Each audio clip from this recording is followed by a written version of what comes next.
ನಿಮ್ಮಲ್ಲಿ ಕೆಲವು ರೀತಿಯಲ್ಲಿ ಬಂದಿದ್ದೀರಾ. ಹಲ್ಲೆಲೂಯಾ. ಹಾಗಾದ್ರೆ ಯಾರು ಹೇಗೆ ಏನೆಲ್ಲ ಇದ್ದಾರೆ ಎಂಬುದನ್ನ ದೇವರ ವಾಕ್ಯದ ಮೂಲಕವಾಗಿ ನಾವು ನೋಡ್ಕೊಂಡು ಬರೋಣ. ನಾವು ಸತ್ಯವೇದನೆ ತಿರುಗಿಸೋಣ. ಎಫೆಸದವರಿಗೆ ಬರೆದ ಪತ್ರಿಕೆ 2ನೇ ಅಧ್ಯಾಯ 20ನೇ ವಚನ. ನಂಬಿಕೆಯಿಂದ ಪ್ರೀತಿಪೂರ್ವಕವಾಗಿ ನಾವು ಪ್ರಾರ್ಥನೆ ಪೂರ್ವಕವಾಗಿ ನೋಡೋಣ. ಎಫೆಸದವರಿಗೆ ಬರೆದ ಪತ್ರಿಕೆ 2ನೇ ಅಧ್ಯಾಯ 20ನೇ ವಚನ. ಅಪೊಸ್ತಲರು ಪ್ರವಾದಿಗಳು ಎಂಬ ಅಸ್ತಿವಾರದ ಮೇಲೆ ನೀವು ಮಂದಿರೋಪಾದಿಯಲ್ಲಿ ಕಟ್ಟಲ್ಪಟ್ಟಿದ್ದೀರಿ. ಆಮೇಲೆ ಹಲ್ಲೆಲೂಯಾ. ವಾಕ್ಯ ಓದಿದ್ದೀವಿ, ಅದು ಅರ್ಥ ಆಗಿರಲ್ಲ, ನನಗೆ ಗೊತ್ತು. ಅದು ಮುಂದೆ ದೇವರು ನಮಗೆ ಮಾತನಾಡಿ ನಮಗೆ ಪ್ರಕಟ ಮಾಡಿಕೊಡುವುದಕ್ಕೆ ನಾವು ಒಂದು ನಿಮಿಷ ನಾವು ಇರುವಾಗಲೇ ನಮ್ಮ ಕಣ್ಗಳನ್ನು ಮುಚ್ಚಿ ದೇವರ ಸಹಾಯಕ್ಕಾಗಿ ನಾವು ಪ್ರಾರ್ಥನೆ ಮಾಡೋಣ. ಎಲ್ಲರೂ ಕೂಡ ಹೃದಯದಾಹದಿಂದ ಪ್ರಾರ್ಥನೆ ಮಾಡಿ ಕೇಳೋಣ. ದೇವರೇ, ಇವತ್ತು ನನ್ನಲ್ಲಿ ನೀನು ಅದ್ಭುತ ಮಾಡಬೇಕು. Do some miracle in our life. ಎಷ್ಟೋ ದಿನ ನಾನು ಕಷ್ಟದಲ್ಲಿ ಬಂದಿದ್ದೆ, ಎಷ್ಟೋ ದಿನ ನಾನು ನಷ್ಟದಲ್ಲಿ ಬಂದಿದ್ದೆ, ವೇದನೆಯೊಟ್ಟಿಗೆ ಕೂಡ ನಾನು ಬಂದಿದ್ದೆ. ನಾನು ಯಾಕೆ ಬರ್ತಾ ಇದ್ದೇನೆ ಅಂತ ಕೂಡ ತಿಳಿಯದೆ ಕೂಡ ನಾನು ಬಂದಿರೋದು ದಿನಗಳುಂಟು ಸ್ವಾಮಿ. ಆದರೆ ಇವತ್ತು ನಾನು ಬಂದಿರೋದು ನನಗೂ ನಮಗೂ ವ್ಯರ್ಥವಾಗಿ ಬಿಡದಾಗಿ ದೇವರೇ, ಇವತ್ತು ನೀನು ಅದ್ಭುತ ಮಾಡಪ್ಪ ಅಂತ ನಾವೆಲ್ಲರೂ ಕೂಡ ದೈವ ಸಾನ್ನಿಧ್ಯದಲ್ಲಿ ಕುಳಿತು ನಾವು ಪ್ರಾರ್ಥನೆ ಮಾಡೋಣ. ಜೀವನವುಳ್ಳ ನಮ್ಮ ಪರಲೋಕದ ತಂದೆಯಾದ ದೇವರೇ, ನಿಮ್ಮ ನಾಮ ಒಂದೇ ಸದಾಕಾಲ ಮಹಿಮೆ ಹೊಂದಬೇಕಪ್ಪ. ಇಲ್ಲಿ ನಾನು ನಿಲ್ಲುವಷ್ಟು ಯೋಗ್ಯತೆ ನನ್ನಲ್ಲಿಲ್ಲ ಎಸಪ್ಪ. ಪಾಪಿಗಳಲ್ಲಿ ಕಡು ಪಾಪಿ ಅಲ್ಬನು ಅಯೋಗ್ಯನಾಗಿದ್ದೇನೆ ಎಸಯ್ಯ. ಯಾವುದೇ ಗಣನೆಗೆ ಬಾರದವನು ನಾನಾಗಿದ್ದೇನೆ ಎಸಪ್ಪ. ಆದಾಗಿ ಕೂಡ ಈ ದಿನ ನಮಗಾಗಿ ನೀನು ನೇಮಕ ಮಾಡಿಕೊಟ್ಟು ಅಪ್ಪ ಬಹಳ ದೂರದಿಂದ ಈ ಒಂದು ಸಭೆಗೆ ಬರುವಂತೆ ದೇವರೇ, ನಿನ್ನ ವಾಕ್ಯವನ್ನು ಹೊತ್ತು ಬರುವುದಕ್ಕೆ ನಮಗೆ ಕೃಪೆ ಮಾಡಿಕೊಟ್ಟದಕ್ಕಾಗಿ ಸ್ತೋತ್ರ ಕರ್ತನೇ. ಈ ಮಧ್ಯಾಹ್ನದ ವೇಳೆಯಲ್ಲಿ ರಾಜ, ಈ ವಾಕ್ಯದ ಬಲಕ್ಕಾಗಿ, ವಾಕ್ಯದ ಶಕ್ತಿಗಾಗಿ ದೇವರ ನೀನು ಮಾತನಾಡಬೇಕಾಗಿ ನಿಮ್ಮನ್ನೇ ನಾವು ಬೇಡಿಕೊಳ್ಳುತ್ತಾ ನಿಮ್ಮ ಸನ್ನಿಧಿಗೆ ನಾವು ಬಂದಿದ್ದೇವೆ ಎಸಪ್ಪ. ಇಲ್ಲಿ ನಾನು ಮಾತನಾಡಿದ ಕಾರ್ಯ ನಡೆಯೋದಿಲ್ಲ ಎಸಪ್ಪ. ನೀನು ಬರಬೇಕು, ನೀನು ಮಾತನಾಡಬೇಕು, ನಿನ್ನ ನುಡಿಗಳು ಇಲ್ಲಿ ಕೇಳಿಸಿಕೊಳ್ಳಿ. ಎಲ್ಲರೂ ಇವತ್ತು ಬಲವನ್ನು ಹೊಂದಿಕೊಳ್ಳಬೇಕು ಎಸಯ್ಯ. ಬಂದಿರುವಂತಹ ಚಿಕ್ಕ ಮಕ್ಕಳಿಂದ ದೊಡ್ಡವರ ಪರ್ಯಂತರ ಯಾರೊಬ್ಬರು ಕೂಡ ವ್ಯರ್ಥವಾಗಿ ಹೋಗಿ ಬಿಡದಂತೆ ಈ ಒಂದು ಆನಿವರ್ಸರಿ ದಿನದಲ್ಲಿ ಇಲ್ಲಿ ಕೂಡಿ ಬಂದಂತ ಪ್ರಾರ್ಥನೆಗೆ ಸೇರಿ ಬಂದಂತ ನಾನು ಇವತ್ತು ಭಾಗ್ಯವಂತನು, ನಾನು ಭಾಗ್ಯವಂತಳು ಎಂದು ಹೇಳುವ ರೀತಿಯಲ್ಲಿ ರಾಜ, ಪ್ರತಿಯೊಬ್ಬರ ಮಗನಲ್ಲಿ ಮಗಳಲ್ಲಿ ಇವತ್ತು ಹಗಲು ಹೊತ್ತಿನ ಸಮಯದಲ್ಲಿ ಏಸಪ್ಪ ನೀನು ಜೀವವುಳ್ಳ ವಾಕ್ಯಗಳನ್ನು ಮಾತನಾಡಿ ರಾಜ. ಇವತ್ತು ನೀನು ಯಾರನ್ನೆಲ್ಲ ಆರಿಸಿಕೊಳ್ಳಬೇಕೆಂದು, ಯಾರನ್ನೆಲ್ಲ ಕರೆಯಬೇಕೆಂದು ನೀನು ತೀರ್ಮಾನ ಮಾಡಿದ್ಯೋ, ಯಾರಿಗಾಗಿ ಸಂದೇಶಗಳನ್ನು ಆಯಪ್ಪ ಸಿದ್ಧ ಮಾಡಿ ಕೊಟ್ಟಿದ್ಯೋ ಅವರ ಅವರುಗಳ ಹೃದಯದಲ್ಲಿ ಇವತ್ತು ಮಾತನಾಡಿ ರಾಜ. ಈ ಗುಡ್ಡದ ಅಂತ್ಯದ ಒಳಗೆ ದೇವರೇ, ಅನೇಕರು ತಮ್ಮನ್ನೇ ತಾವು ಸಮರ್ಪಣೆ ಮಾಡಿಕೊಂಡು ನಿಮ್ಮ ರಾಜ್ಯದ ಮಹಿಮೆಗಾಗಿ ಸಾಕ್ಷಿಯಾಗಿ ಬರುವುದಕ್ಕೆ ಅದ್ಭುತಗಳನ್ನು ಮಾಡಪ್ಪ. ಅದಕ್ಕಾಗಿ ನಿಮ್ಮನ್ನು ನಾವು ನಿಮ್ಮ ಸಹಾಯಕ್ಕಾಗಿ ಪ್ರಾರ್ಥಿಸಿಕೊಳ್ಳುತ್ತ ಈ ಪ್ರಾರ್ಥನೆ ಮೂಲಕವಾಗಿ ಕೊಟ್ಟಂತ ವೇದ ವಚನಕ್ಕಾಗಿ ನಿಮ್ಮನ್ನು ಸ್ತೋತ್ರ ಮಾಡಿದ್ದ ಕ್ರಿಸ್ತ ಯೇಸು ಸ್ವಾಮಿ ನಾಮದಲ್ಲಿ ಒಂದಾಗಿ ನಾವೆಲ್ಲರೂ ಕೂಡ ಒಂದೇ ಮನಸ್ಸಿಂದ ಬೇಡಿದ್ದೇವೆ. ನಮಗೆ ಪ್ರೀತಿಯುಳ್ಳ ಪರಲೋಕದ ತಂದೆಯಾದ ದೇವರೇ, ಆಮೆನ್. ಹಲ್ಲೆಲೂಯಾ. ದೇವರಿಗೆ ಸ್ತೋತ್ರ. ನಾವು ವಾಕ್ಯವನ್ನು ಸ್ವಲ್ಪ ಗಮನಿಸೋಣ. ನಮ್ಮ ಬ್ರದರ್ ಓದ್ತಾ ಇರುವಾಗ ನಾವೆಲ್ಲರೂ ಕೂಡ ನಿಧಾನವಾಗಿ ಗಮನಿಸಿ ಓದಿ ಬಿಡೋದು. ಅಪೊಸ್ತಲರು ಪ್ರವಾದಿಗಳು ಎಂಬ ಆಮೆನ್ ದೇವರಿಗೆ ಸ್ತೋತ್ರ. ಇಲ್ಲಿ ಕುಳಿತುಕೊಂಡಿದ್ದ ನಾವೆಲ್ಲ ಈ ವಾಕ್ಯದ ಒಳಗಡೆ ಇದ್ದೀವಿ. ಎಷ್ಟು ಜನ ಇದ್ದೀವಿ ಗೊತ್ತಾ? ಅಪೊಸ್ತಲರಾಗಿದ್ದೀವಿ, ಪ್ರವಾದಿಗಳಾಗಿ ಇಲ್ಲಿದ್ದೀವಿ. ನಾವೆಲ್ಲರೂ ಕೂಡ ಒಂದೇ ಆಲಯದ ಒಳಗಡೆ ನಾವು ಕಟ್ಟಲ್ಪಟ್ಟು. ನಾವು ಆಗ್ಲೇ ನನಗೆ ಪ್ರಶ್ನೆ ಮಾಡಿದಾಗ ಈಗ 4 ಗೋಡೆ ಒಳಗಡೆ ಏನಿದೆ ಅಂತ ಕೇಳಿದಾಗ ನಾವೇನ್ ಹೇಳಿದ್ದೀವಿ? ನಾವೆಲ್ಲ ಏನ್ ಹೇಳಿದ್ವಿ? ಆಲಯದ ಒಳಗಡೆ ಇದೆಯಾ ಅಂತ. ಆದ್ರೆ ಆಲಯದ ಒಳಗಡೆ ದೇವರು ನಿಮ್ಮನ್ನ ಬಲವಾಗಿ ಉಪಯೋಗಿಸೋದಕ್ಕೆ ಕಾಯ್ತಾ ಇದ್ದಾರೆ. ನಿಮ್ಮಲ್ಲಿ ಪ್ರತಿಯೊಬ್ಬರನ್ನ ದೇವರು ಬಲವಾಗಿ ಉಪಯೋಗಿಸಿಕೊಳ್ಳಿ ಕಾಯ್ತಾ ಇದ್ದಾರೆ.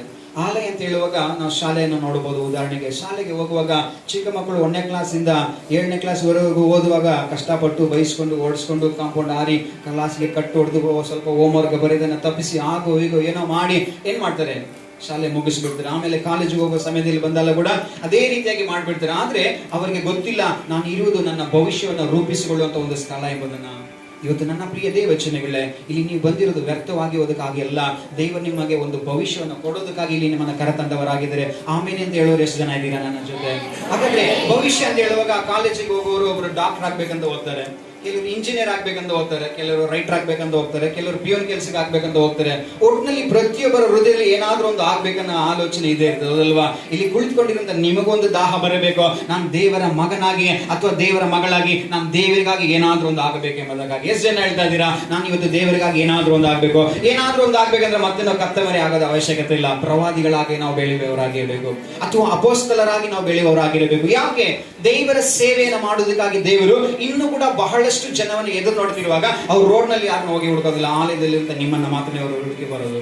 ಯೋಹಾನ ಬರೆದ ಸುವಾರ್ತೆ ತೆಗೆದು ಓದುವಾಗಲಿ ವೇದ ವಾಕ್ಯ ಹೇಳ್ತದೆ, ನೀವು ನನ್ನನ್ನು ಆರಿಸಿಕೊಂಡಿಲ್ಲ, ಆದ್ರೆ ನಾನೇ ನಿಮ್ಮನ್ನು ಹುಡುಕಿ ಬಂದಿದ್ದೇನೆ ಎಂಬುದಾಗಿ. ನೋಡಿ, ದೇವರು ನಮ್ಮನ್ನು ಹುಡುಕೊಂಡು ಬರೋದು ಎಲ್ಲಪ್ಪ ಅಂದ್ರೆ, ನಾವು ದೇವರ ಸಮ್ಮುಖದಲ್ಲಿ, ಅಭಿಷೇಕದಲ್ಲಿ, ಪವಿತ್ರಾತ್ಮನಲ್ಲಿ ತುಂಬಿ ನಾವು ಎಲ್ಲಿ ಕೂಡಿ ಆರಾಧನೆ ಮಾಡಿದ್ವು, ಅಲ್ಲಿ ದೇವರು ಬಂದು ನಮ್ಮನ್ನ ಇವತ್ತು ನಮ್ಮ ಭಕ್ತಿಯನ್ನು ನೋಡಿ, ನಮ್ಮ ನಂಬಿಕೆಯನ್ನು ನೋಡಿ, ನಮ್ಮ ವಿಶ್ವಾಸವನ್ನು ನೋಡಿ ಅವರು ಹೇಳ್ತಾರೆ, ಇವತ್ತು ಈ ಮಗನ ನಂಬಿಕೆ ನನಗೆ ಮೆಚ್ಚುಗೆ ಆಗಿದೆ, ಹಾಗಾಗಿ ಇವತ್ತು ಈ ಮಗನನ್ನ ನನಗೆ ಪ್ರವಾದಿಯನ್ನಾಗಿಯೋ, ಈ ಮಗಳನ್ನ ನನಗೆ ಪ್ರವಾದಿಯನ್ನಾಗಿಯೋ, ಅಥವಾ ಈ ಮಗಳನ್ನ ನನ್ನ ಸೇವೆಗಾಗಿ ನಾನು ಆರಿಸಿಕೊಳ್ಳಿದ್ದೇನೆ ಅಂತ. ಎಲ್ಲಿ ಬಂದು ಆರಿಸ್ಕೊಳ್ತಾರೆ ಅಂದ್ರೆ, ಈ ಆಲಯದೊಳಗಡೆ ಮಾತ್ರನೇ ಆರಿಸ್ಕೊಳ್ಳೋದು. ಆಮೇಲೆ ಹಾಗಾದ್ರೆ ಆಲಯ ಅಂತ ಹೇಳುವಾಗ, ಆಲಯ ಬೇರೆ ಇದು 4 ಗೋಡೆ ಒಳಗಡೆ ತುಂಬಿದ ಕಾರ್ಯ ಅಲ್ಲ. ಈ 4 ಗೋಡೆಯ ಒಳಗಡೆ ನಮ್ಮೆಲ್ಲರನ್ನ ದೇವರು ಬಯಸ್ತಾ ಇದ್ದಾರೆ. ಇವಾಗ ಹೇಳ್ತಾ ಇದ್ರೆ, ಎಷ್ಟು ಜನ ಹೇಳ್ತಾ ಇದ್ದೀರಾ, ನಾನು ದೇವರಿಗೆ ಒಬ್ಬ ಪ್ರವಾದಿಯಾಗಿದ್ದು ನಾನು ಸೇವೆ ಮಾಡಬೇಕೆಂಬುದಕ್ಕಾಗಿ. ಆಮೇಲೆ 2 ಕರಗಳ ಮೇಲೆ ಬಂದಿದೆ. ಯಾವಾಗ ಕೈ ಎತ್ತಿದ್ರೋ ಆವಾಗಲೇ ದೇವರಾತ್ಮ ನಿಮ್ಮ ಮೇಲೆ ಬರ್ತಾ ಇದ್ದಾರೆ. ಹಲ್ಲೆಲೂಯಾ. ನಿಮಗೆ ಅನಿಸ್ತಾ ಇದೆ ಕೈ ಮಾತ್ರ ಎತ್ತಿದ್ದೀನಂತ. ನೀವು ಕೈ ಎತ್ತಿದಾಗಲೇ ನಿಮ್ಮ ಹೃದಯದಲ್ಲಿ ಒಂದು ಸಮರ್ಪಣೆ ಆಗಿದೆ. ಸಮರ್ಪಣೆ ದೇವರಾತ್ಮ ನೋಡಿದ್ದಾರೆ. ಅವ್ರು ಹೇಳ್ತಾ ಇದ್ರೆ, ಮೊದಲನೇದಾಗಿ ನಾನು ನಿನ್ನ ಆರಿಸಿಕೊಂಡಿದ್ದೇನೆ ಎಂಬುದಕ್ಕಾಗಿ. ಹಲ್ಲೆಲೂಯಾ. ಎರಡನೇದಾಗಿ ಇಲ್ಲಿ ನೋಡುವಾಗ ಅಪೊಸ್ತಲರಾಗಿರಬೇಕೆಂಬುದಕ್ಕಾಗಿ ಕೆಲವರು ಬರೆಯಲ್ಪಟ್ಟಿದೆ. ಆಮೇಲೆ ಹಲ್ಲೆಲೂಯಾ. ಎಷ್ಟು ಜನ ಹೇಳ್ತಾ ಇದ್ದೀರಾ, ನಾನು ಅಪೊಸ್ತಲರ ಸೇವೆಯನ್ನು ಮಾಡೋದಕ್ಕೆ ನಾನು ಸಿದ್ಧನಾಗಿದ್ದೇನೆ ಎಂಬುದಕ್ಕಾಗಿ. ಇದೆಲ್ಲ ಎಲ್ಲಿಂದ ಬರೋದು ಗೊತ್ತಾ? ಆಲಯದೊಳಗಡೆಯಿಂದಾನೆ ಬರೋದು. ಇದು ಯಾವುದು ಕೂಡ ತೆಂಗಿನಕಾಯಿ ಮಾರುವಾಗ 2 ರೂಪಾಯಿಗೆ 10 ರೂಪಾಯಿ 10 ರೂಪಾಯಿಗೆ 3 ಅಂತ ಮಾರ್ತಾರಲ್ಲ, ಅಲ್ಲಿ ಗುಡ್ಡೆ ಮಾಂಸ ಮಾರೋತರ ಅಲ್ಲಿ ಮಾರೋದಿಲ್ಲ. ಇದೆಲ್ಲ ಸಿಗಬೇಕಂದ್ರೆ ನಮ್ಮ ದೇವರ ಆಲಯದಲ್ಲಿ ಮಾತ್ರ ಸಾಧ್ಯ. ಅದಕ್ಕಾಗಿ ಈ ಒಂದು ವಿಶೇಷವಾದ ದಿನದಲ್ಲಿ ನಿಮ್ಮಲ್ಲಿ ಕೆಲವರು ದೇವರ ಆಲಯದಲ್ಲಿ ಒಂದುಗೂಡಿಸಿದ್ದಾರೆ. ಹಾಗಾಗಿ ಇಲ್ಲಿ ಯಾರು ಕೂಡ ಸುಮ್ಮನೆ ಬಂದಿಲ್ಲ. ಅದಕ್ಕೆ ನಾನು ಹೇಳಿದ್ದು, ಇಲ್ಲಿ ಬಂದಂತ ನೀವುಗಳು ಇವತ್ತು ಭಾಗ್ಯವಂತರು ಎಂಬುದಕ್ಕಾಗಿ. ಯಾವಾಗೆಲ್ಲ ನೀವು ದೇವರ ಮುಂದೆ ನಿಮ್ಮನ್ನು ನೀವು ತಗ್ಗಿಸಿಕೊಂಡು, ದೇವರೇ ನಾನು ಯಾವುದಕ್ಕೂ ಉಪಯೋಗದಿಲ್ಲವನಪ್ಪ, ಇವತ್ತು ನಾನು ನಿನಗೆ ಒಪ್ಪಿಸಿಕೊಡ್ತಾ ಇದ್ದೀನಿ, ನಿನಗೆ ಚಿತ್ತ ಇದ್ರೆ ನನ್ನನ್ನು ಅಪೊಸ್ತಲನಾಗಿ ಮಾರ್ಪಡಿಸು, ನಿನಗೆ ಚಿತ್ತವಿದ್ರೆ ಒಬ್ಬ ಪ್ರವಾದಿಯನ್ನಾಗಿ ಮಾರ್ಪಡಿಸು, ಒಬ್ಬ ಏಷಾಯನಾಗಿ ಪ್ರವಾದಿಯನ್ನಾಗಿ ಮಾರ್ಪಡಿಸು, ಅಥವಾ ಎಲಿಯನಾಗಿ ಒಬ್ಬ ಪ್ರವಾದಿಯನ್ನಾಗಿ ನಾನು ಮಾರ್ಪಡಿಸು ಅಂತ ನೀವು ಹೃದಯದಲ್ಲಿ ಅರಿಕೆ ಮಾಡುತ್ತೀರಲ್ವಾ, ಆ ಅರಿಕೆಯಲ್ಲಿ ದೇವರು ನಿಮ್ಮನ್ನ ಸೆಲೆಕ್ಷನ್ ಕೂಡ ಮಾಡಿಕೊಳ್ತಾರೆ. ಹಾಗಾದ್ರೆ ಏನ್ ಮಾಡ್ಬೇಕು? ಈ ಕಾರ್ಯವನ್ನು ನಾವು ಮಾಡ್ಬೇಕಂದ್ರೆ ನಮಗೆ ಎಲ್ಲ ಕೂಡ ಸ್ವಲ್ಪ ಕೂಡ ಈ ಲೋಕ ವ್ಯವಹಾರಗಳಲ್ಲಿ ನಮಗೆ ಮನಸ್ಸಿರಬಾರ್ದು. ನಮಗೆ ವ್ಯವಹಾರ ಇರೋದೆಲ್ಲ ದೇವರ ಪ್ರೀತಿಯಲ್ಲಿ ಮಾತ್ರವಾಗಿರಬೇಕು. ಈ ಲೋಕದಲ್ಲಿ ನೀವು ಎಷ್ಟೇ ದುಡಿದ್ರು, ಎಷ್ಟೇ ಬಂಡವಾಳ ಮಾಡಿದ್ರು, ಕೋಟಿಗಟ್ಟಲೆ ದುಡಿದ್ರು ಕೂಡ ಕಳೆದ ದಿನಗಳಲ್ಲಿ ಕೊರೋನಾ ಬಂದು ಎಲ್ಲ ಕೂಡ ಇದ್ದು ಇಲ್ಲದವರಾಗಿ ಹೋಗ್ಬಿಟ್ರು, ಹೌದಲ್ವಾ? ಆದ್ರೆ ಇವತ್ತುವರೆಗೂ ಇರೋದು ಯಾರಪ್ಪ ಅಂದ್ರೆ, ದೇವರನ್ನು ಆರಿಸಿಕೊಂಡ್ರು, ದೇವರಿಂದ ಆರಿಸಲ್ಪಟ್ಟರು ಮಾತ್ರವೇ. ಅದರಲ್ಲಿ ನಾನು ನೀವುಗಳು ಕೂಡ ಇವತ್ತು ಬದುಕಿದ್ದೀವಿ. ಹಲ್ಲೆಲೂಯಾ. ಹಾಗಾದ್ರೆ ನಮ್ಮನ್ನ ಜೀವದಿಂದ ಇಟ್ಟಿರೋದಕ್ಕೆ ಏನಪ್ಪಾ ಕಾರಣ ಅಂದ್ರೆ, ಇವತ್ತಿಗೂ ಕೂಡ ದೇವರಿಗೆ ಮನಸ್ಸಿದೆ. ಇನ್ನು ಕೂಡ ಈ ಚಿಕ್ಕ ಸಭೆಯಿಂದ ಈ ದೊಡ್ಡ ಕಾರ್ಯಗಳನ್ನ ದೇವರು ಮಾಡೋದಕ್ಕೆ, ನಿಮ್ಮಲ್ಲಿ ಆರಿಸಿಕೊಳ್ಳೋದಕ್ಕೆ ಅವರು ತಯಾರಾಗಿದ್ರೆ. ಎಷ್ಟು ಜನ ಹೇಳ್ತಾ ಇದ್ದೀರಾ, ಇವತ್ತು ನಾನು ದೇವರ ಸೇವೆಗಾಗಿ ಈ ಆಲಯದಲ್ಲಿ ನನ್ನ ಮಗನಾಗಿ, ದೇವರ ಮಗಳಾಗಿ ನನ್ನ ಇಟ್ಟಿರುವಾಗ, ಬರೀ ಮಗನು ಮಗಳಾಗಿ ನಾನು ಇರದೆ ದೇವರ ಸೇವೆಗಾಗಿ ನಾನು ಏನಾದ್ರೂ ಆಗಿರ್ಬೇಕೆಂಬುದಕ್ಕಾಗಿ. ಹಾಗಾದ್ರೆ ಏನಾದ್ರೂ ಒಂದು ಆಗ್ಬೇಕಂದ್ರೆ ಏನೂ ಆಗ್ಬಿಡೋದಲ್ಲ. ಒಂದು ಪ್ರವಾದಿ ಆಗಾದ್ರೆ ಆಗ್ಬೇಕು, ಅಥವಾ ಒಂದು ಅಪೊಸ್ತಲ ಸೇವೆಯನ್ನು ಮಾಡೋದಕ್ಕಾಗಿ ನಾವು ಆಗ್ಬೇಕು. ಮೂರನೇದಾಗಿ ಅದರಲ್ಲಿ ನಾವು ಗಮನಿಸೋಣ, ಅಲ್ಲಿ ಅಸ್ಥಿವಾರದಾಗೆ ಅಥವಾ ಮಂದಿರದ ಪಾದಿಯಲ್ಲಿ ನಾವು ಕಟ್ಟಲ್ಪಡ್ತಾ ಇದೀವಿ ಎಂಬುದಕ್ಕಾಗಿ ಆ ವಾಕ್ಯನ ಸ್ವಲ್ಪ ನಾವು ಗಮನಿಸೋಣ. ಓದಿ ಬರ್ತದೆ. ಅಸ್ಥಿವಾರದ ಮೇಲೆ ನೀವು ಮಂದಿರದೋಪಾದಿಯಲ್ಲಿ. ಆಮೇಲೆ ಹಾಗಾದ್ರೆ ಎಲ್ಲಿ ಕಟ್ಟಲ್ಪಡ್ತಾ ಇದ್ದೀರಾ? ದೇವರ ಆಲಯದ ಒಬ್ಬೊಬ್ಬರು ಕೂಡ ಕಲ್ಲಿನ ಮೇಲೆ ಕಲ್ಲಾಗಿ ಜೋಡಿಸಲ್ಪಟ್ಟವರಾಗಿ ಈ ಹಗಲಿನ ಹೊತ್ತು ನೀವು ಕಟ್ಟಲ್ಪಡ್ತಾ ಇದ್ದೀರಿ. ಇಲ್ಲಿ ದೇವರು ಯಾರನ್ನು ಕೂಡ ಸುಮ್ಮನೆ ಕರ್ಕೊಂಡು ಬಂದಿಲ್ಲ. ನಿಮ್ಮೆಲ್ಲರ ಕುರಿತಾಗಿ ದೇವರಿಗೆ ಒಂದು ಚಿತ್ತ ಇದೆ. ಹಲ್ಲೆಲೂಯಾ. ಸೊ ಈಗ ದೇವರ ಚಿತ್ತದ ಮೇರೆಗೆ ನಿಮ್ಮನ್ನ ಕರೆದಿರುವಾಗ ಅವರು ಮುಂದಿನ ವಾಕ್ಯದ ಹೇಳ್ತಾರೆ. ಏನ್ ಹೇಳ್ತಾರೆ ನೋಡೋಣ. ಮತ್ತಾಯನ ಬರೆದ ಸುವಾರ್ತೆ 16ನೇ ಅಧ್ಯಾಯದ 18ನೇ ವಚನ ಸತ್ಯವಾಗಿ ನಾವು ನೋಡೋಣ. ಮತ್ತಾಯನ ಬರೆದ ಸುವಾರ್ತೆ 16ನೇ ಅಧ್ಯಾಯದ 18ನೇ ವಚನ. ನಾನು ನಿಮಗೆ ಒಂದು ಮಾತನ್ನು ಹೇಳಿದ್ದೇನೆ, ಅದೇನೆಂದರೆ, ಈ ಬಂಡೆಯ ಮೇಲೆ ನನ್ನ ಸಭೆಯನ್ನು ಕಟ್ಟುವೆನು, ಪಾತಾಳ ಲೋಕದ ಬಲವು. ಆಮೆನ್. ಹಲ್ಲೆಲೂಯಾ. ನೋಡಿ, ಇವತ್ತು ನಾವು ಸಾಧಾರಣವಾಗಿ ಇಲ್ಲಿ ನೀವು ಬಂದಿದ್ದೀರಾ. ನೀವು ಯಾವಾಗ ದೇವರ ಮೇಲೆ ನಂಬಿಕೆ ಇಟ್ಟು ದೇವರ ನಂಬಿಕೆಯಲ್ಲಿ ನೀವು ಅಭಿವೃದ್ಧಿಯಾಗಿ ಇನ್ನೂ ಬಲವಾಗಿ ನೀವು ಬೇರೆಯವರು ನಿಲ್ಲಿತೀರೋ, ಆವಾಗ ದೇವರು ವಾಕ್ಯ ಹೇಳ್ತದೆ, ನಿಮ್ಮನ್ನು ಯಾವ ಪಾತಾಳ ಶಕ್ತಿ ಕೂಡ ನಿಮ್ಮನ್ನು ಏನು ಮಾಡಲಿಕ್ಕೆ ಆಗೋದಿಲ್ಲ ಅಂತ. ಇವತ್ತು ಎಷ್ಟೋ ಜನ ಭಯದಲ್ಲಿ ಇಲ್ಲಿ ಬಂದಿರ ಅಂತ ದೇವರು ವಾಕ್ಯ ಹೇಳ್ತಾರೆ. ಆಮೇಲೆ ಇಲ್ಲಿ ಕೆಲವರು ಬಂದಿದ್ದೀರಾ ಅಂದ್ರೆ, ಕೆಲವರು ಹೃದಯದಲ್ಲಿ ತುಂಬಾ ಭಯದೊಟ್ಟಿಗೆ ಬಂದಿದ್ದೀರಾ ಅಂತೆ. ಭಯದವ್ರು ಮಾತ್ರ ಕೈ ಹತ್ರ ನೋಡೋಣ. ಆಮೇಲೆ ನಾನು ಏನು ಸುಳ್ಳು ಹೇಳ್ತಾ ಇಲ್ಲ, ನನ್ನ ಹತ್ರ ಏಸಪ್ಪ ಹೇಳಿದ್ದೀನಿ, ನಾನು ನಿಮ್ಗೆ ಹೇಳ್ತಾ ಇದ್ದೀನಿ. ಇಲ್ಲಿ ಸುಮಾರು ಜನ ಕುತ್ಕೊಂಡಿದ್ದೀರಾ, ಒಳಗಡೆ ಭಯ ಪಟ್ಕೊಂಡು ಕೂತ್ಕೊಂಡಿದ್ದೀರಾ. ಹೆಂಗಪ್ಪ ನಾನು ಬದುಕುದು, ಹೆಂಗಪ್ಪ ನಾನು ಯೋಚನೆ ಮಾಡ್ತಾ ಇದ್ದೀರಾ, ಹೌದಲ್ವಾ? ಅದು ನನ್ನ ಅಪ್ಪ ಹೇಳ್ತಾ ಇದ್ರೆ, ಭಯ ಪಡಬೇಡ, ನಾನು ನಿನ್ನ ಜೊತೆಯಾಗಿದ್ದೀನಿ ಅಂತ. ಹಲ್ಲೆಲೂಯಾ. ಭಯ ಪಡಬೇಡ, ಯಾವ ಶಕ್ತಿನ ಕುರಿತು ನೀನು ಭಯ ಪಡಬೇಡ. ಅಲ್ಲಿ ವಾಕ್ಯ ಹೇಳ್ತದೆ, ಪಾತಾಳ ಶಕ್ತಿ ಕೂಡ ನಿಮ್ಮನ್ನು ಏನು ಮಾಡೋದಕ್ಕಾಗೋದಿಲ್ಲ ಎಂಬುದಕ್ಕಾಗಿ. ಪಾತಾಳದಲ್ಲಿ ಏನೆಲ್ಲ ನಾವು ನೋಡ್ಕೊಂಡು ಬರ್ಬೋದಾ? ಏನೆಲ್ಲ ಇದೆ ಗೊತ್ತಾ? ಅಲ್ಲಿ ಬೆಂಕಿ, ಗಂಧಕ, ಉರಿಯುವಂತ ಜ್ವಾಲೆ ಇದೆಲ್ಲ ಇದೆ. ಅದ್ಯಾವುದು ಕೂಡ ನಿಮ್ಮನ್ನು ಏನು ಮಾಡೋದಿಲ್ಲ. ನೋಡಿ, ಶದ್ರಕ್, ಮೇಷಕ್, ಅಬೇದೆನವರನ್ನ 3 ಜನರನ್ನ ಬೆಂಕಿಯಲ್ಲಿ ಕಟ್ಟಿ ಹಾಕ್ಬಿಟ್ರು. 7ರಷ್ಟು ಬೆಂಕಿ ಕಾವನ್ನ ಅವರ ಸಂಗಡವಾಗಿ ಇದರದಿಂದ ಅವರನ್ನ ಯಾವ ಶಕ್ತಿ ಕೂಡ ಏನು ಮಾಡಲಿಕ್ಕೆ ಆಗಲಿಲ್ಲ. ಹಾಗಾದ್ರೆ ನನ್ನ ಪ್ರಿಯ ದೇವಚನೆಗಳೇ, ನೀವು ದೇವರಲ್ಲಿ ಇರಬೇಕು, ದೇವರು ನಿಮ್ಮಲ್ಲಿ ಇರಬೇಕು. ಎಷ್ಟು ಜನ ಹೇಳ್ತಾ ಇದ್ದೀರಾ ಇವತ್ತು ಯೇಸು ಸ್ವಾಮಿ ನನ್ನೊಳಗಡೆ ಇರಬೇಕೆಂಬುದಕ್ಕಾಗಿ? ಯಾರಿಗೆಲ್ಲ ಯೇಸು ಸ್ವಾಮಿ ನನ್ನೊಳಗಡೆ ಇರಬೇಕಂತ ಕೈ ಎತ್ತಿರೋ ಆವಾಗಲೇ ಯೇಸಪ್ಪನ ಕಾರ್ಯ ನಿಮ್ಮ ಒಳಗಡೆ ಮಾಡ್ತಾ ಇದ್ದಾರೆ. ಆಮೇಲೆ ಹಲ್ಲೆಲೂಯಾ.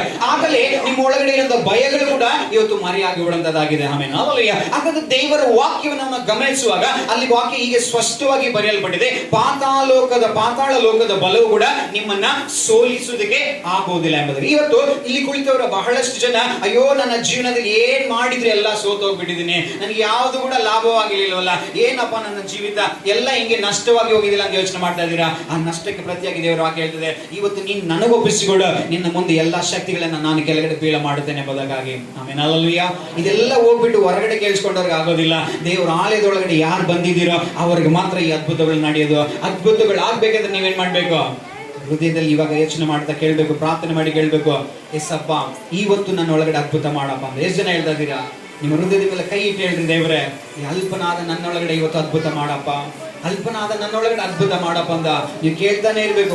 ಕೂಟದ ಕೊನೆ ಕ್ಷಣಗಳವರೆಗೂ ಕೇಳ್ತಾ ಇರಬೇಕು. ನೀವು ಕೇಳ್ತಾ ಕೇಳ್ತಾ ಕೇಳ್ತಾ ಇವತ್ತು ದೇವರು ನಿಮ್ಮನ್ನು ಆರಿಸಿಕೊಳ್ಳಕ್ಕೆ ತಯಾರಾಗಿರುವಾಗ ನಿಮ್ಮಲ್ಲಿ ಅನೇಕರೇ ಅದ್ಭುತವನ್ನು ದೇವರು ಮಾಡ್ಲಿಕ್ಕಿದ್ದಾರೆ. 2018ರಲ್ಲಿ ನಾನು ಬಂದಾಗ ಆ ಸ್ಕೂಲ್ ಮಾಡಿ ಮೇಲೆ ಒಂದು ಕೂಟವನ್ನು ನಡೆಸುವಾಗ ಅಲ್ಲಿ ಯಥಾ ಪ್ರಕಾರ ಸಡನ್ ಆಗಿ ನಾವು ಬಂದುವೆಯೋ, ಆದ್ರೂ ಕೂಡ ಅಲ್ಲಿ ದೇವರು ಅವತ್ತು ಅನೇಕರಿಗೆ ಅದ್ಭುತಗಳನ್ನ ಮಾಡಿದನ್ನ ನಂಬುತ್ತೇನೆ. ಅವತ್ತು ಆ ದಿನದಲ್ಲಿ ಇದ್ದವರಿಗೆ ಆ ದಿನದ ಅನುಭವಗಳು ಆಗಿರ್ತದೆ ಎಂಬುದಕ್ಕಾಗಿ ಅದೇ ರೀತಿಯಾದ ಅನುಭವಗಳು ಇವತ್ತು ನಿಮಗೆ ಬೇಕಾದ್ರೆ ಒಂದೇ ಒಂದು ಕೆಲಸ ಮಾಡಬೇಕು, ಇವತ್ತು ನಿಮ್ಮನ್ನ ನೀವು ದೇವರಿಗೆ ಸಮರ್ಪಣೆ ಮಾಡಿಕೊಳ್ಬೇಕು.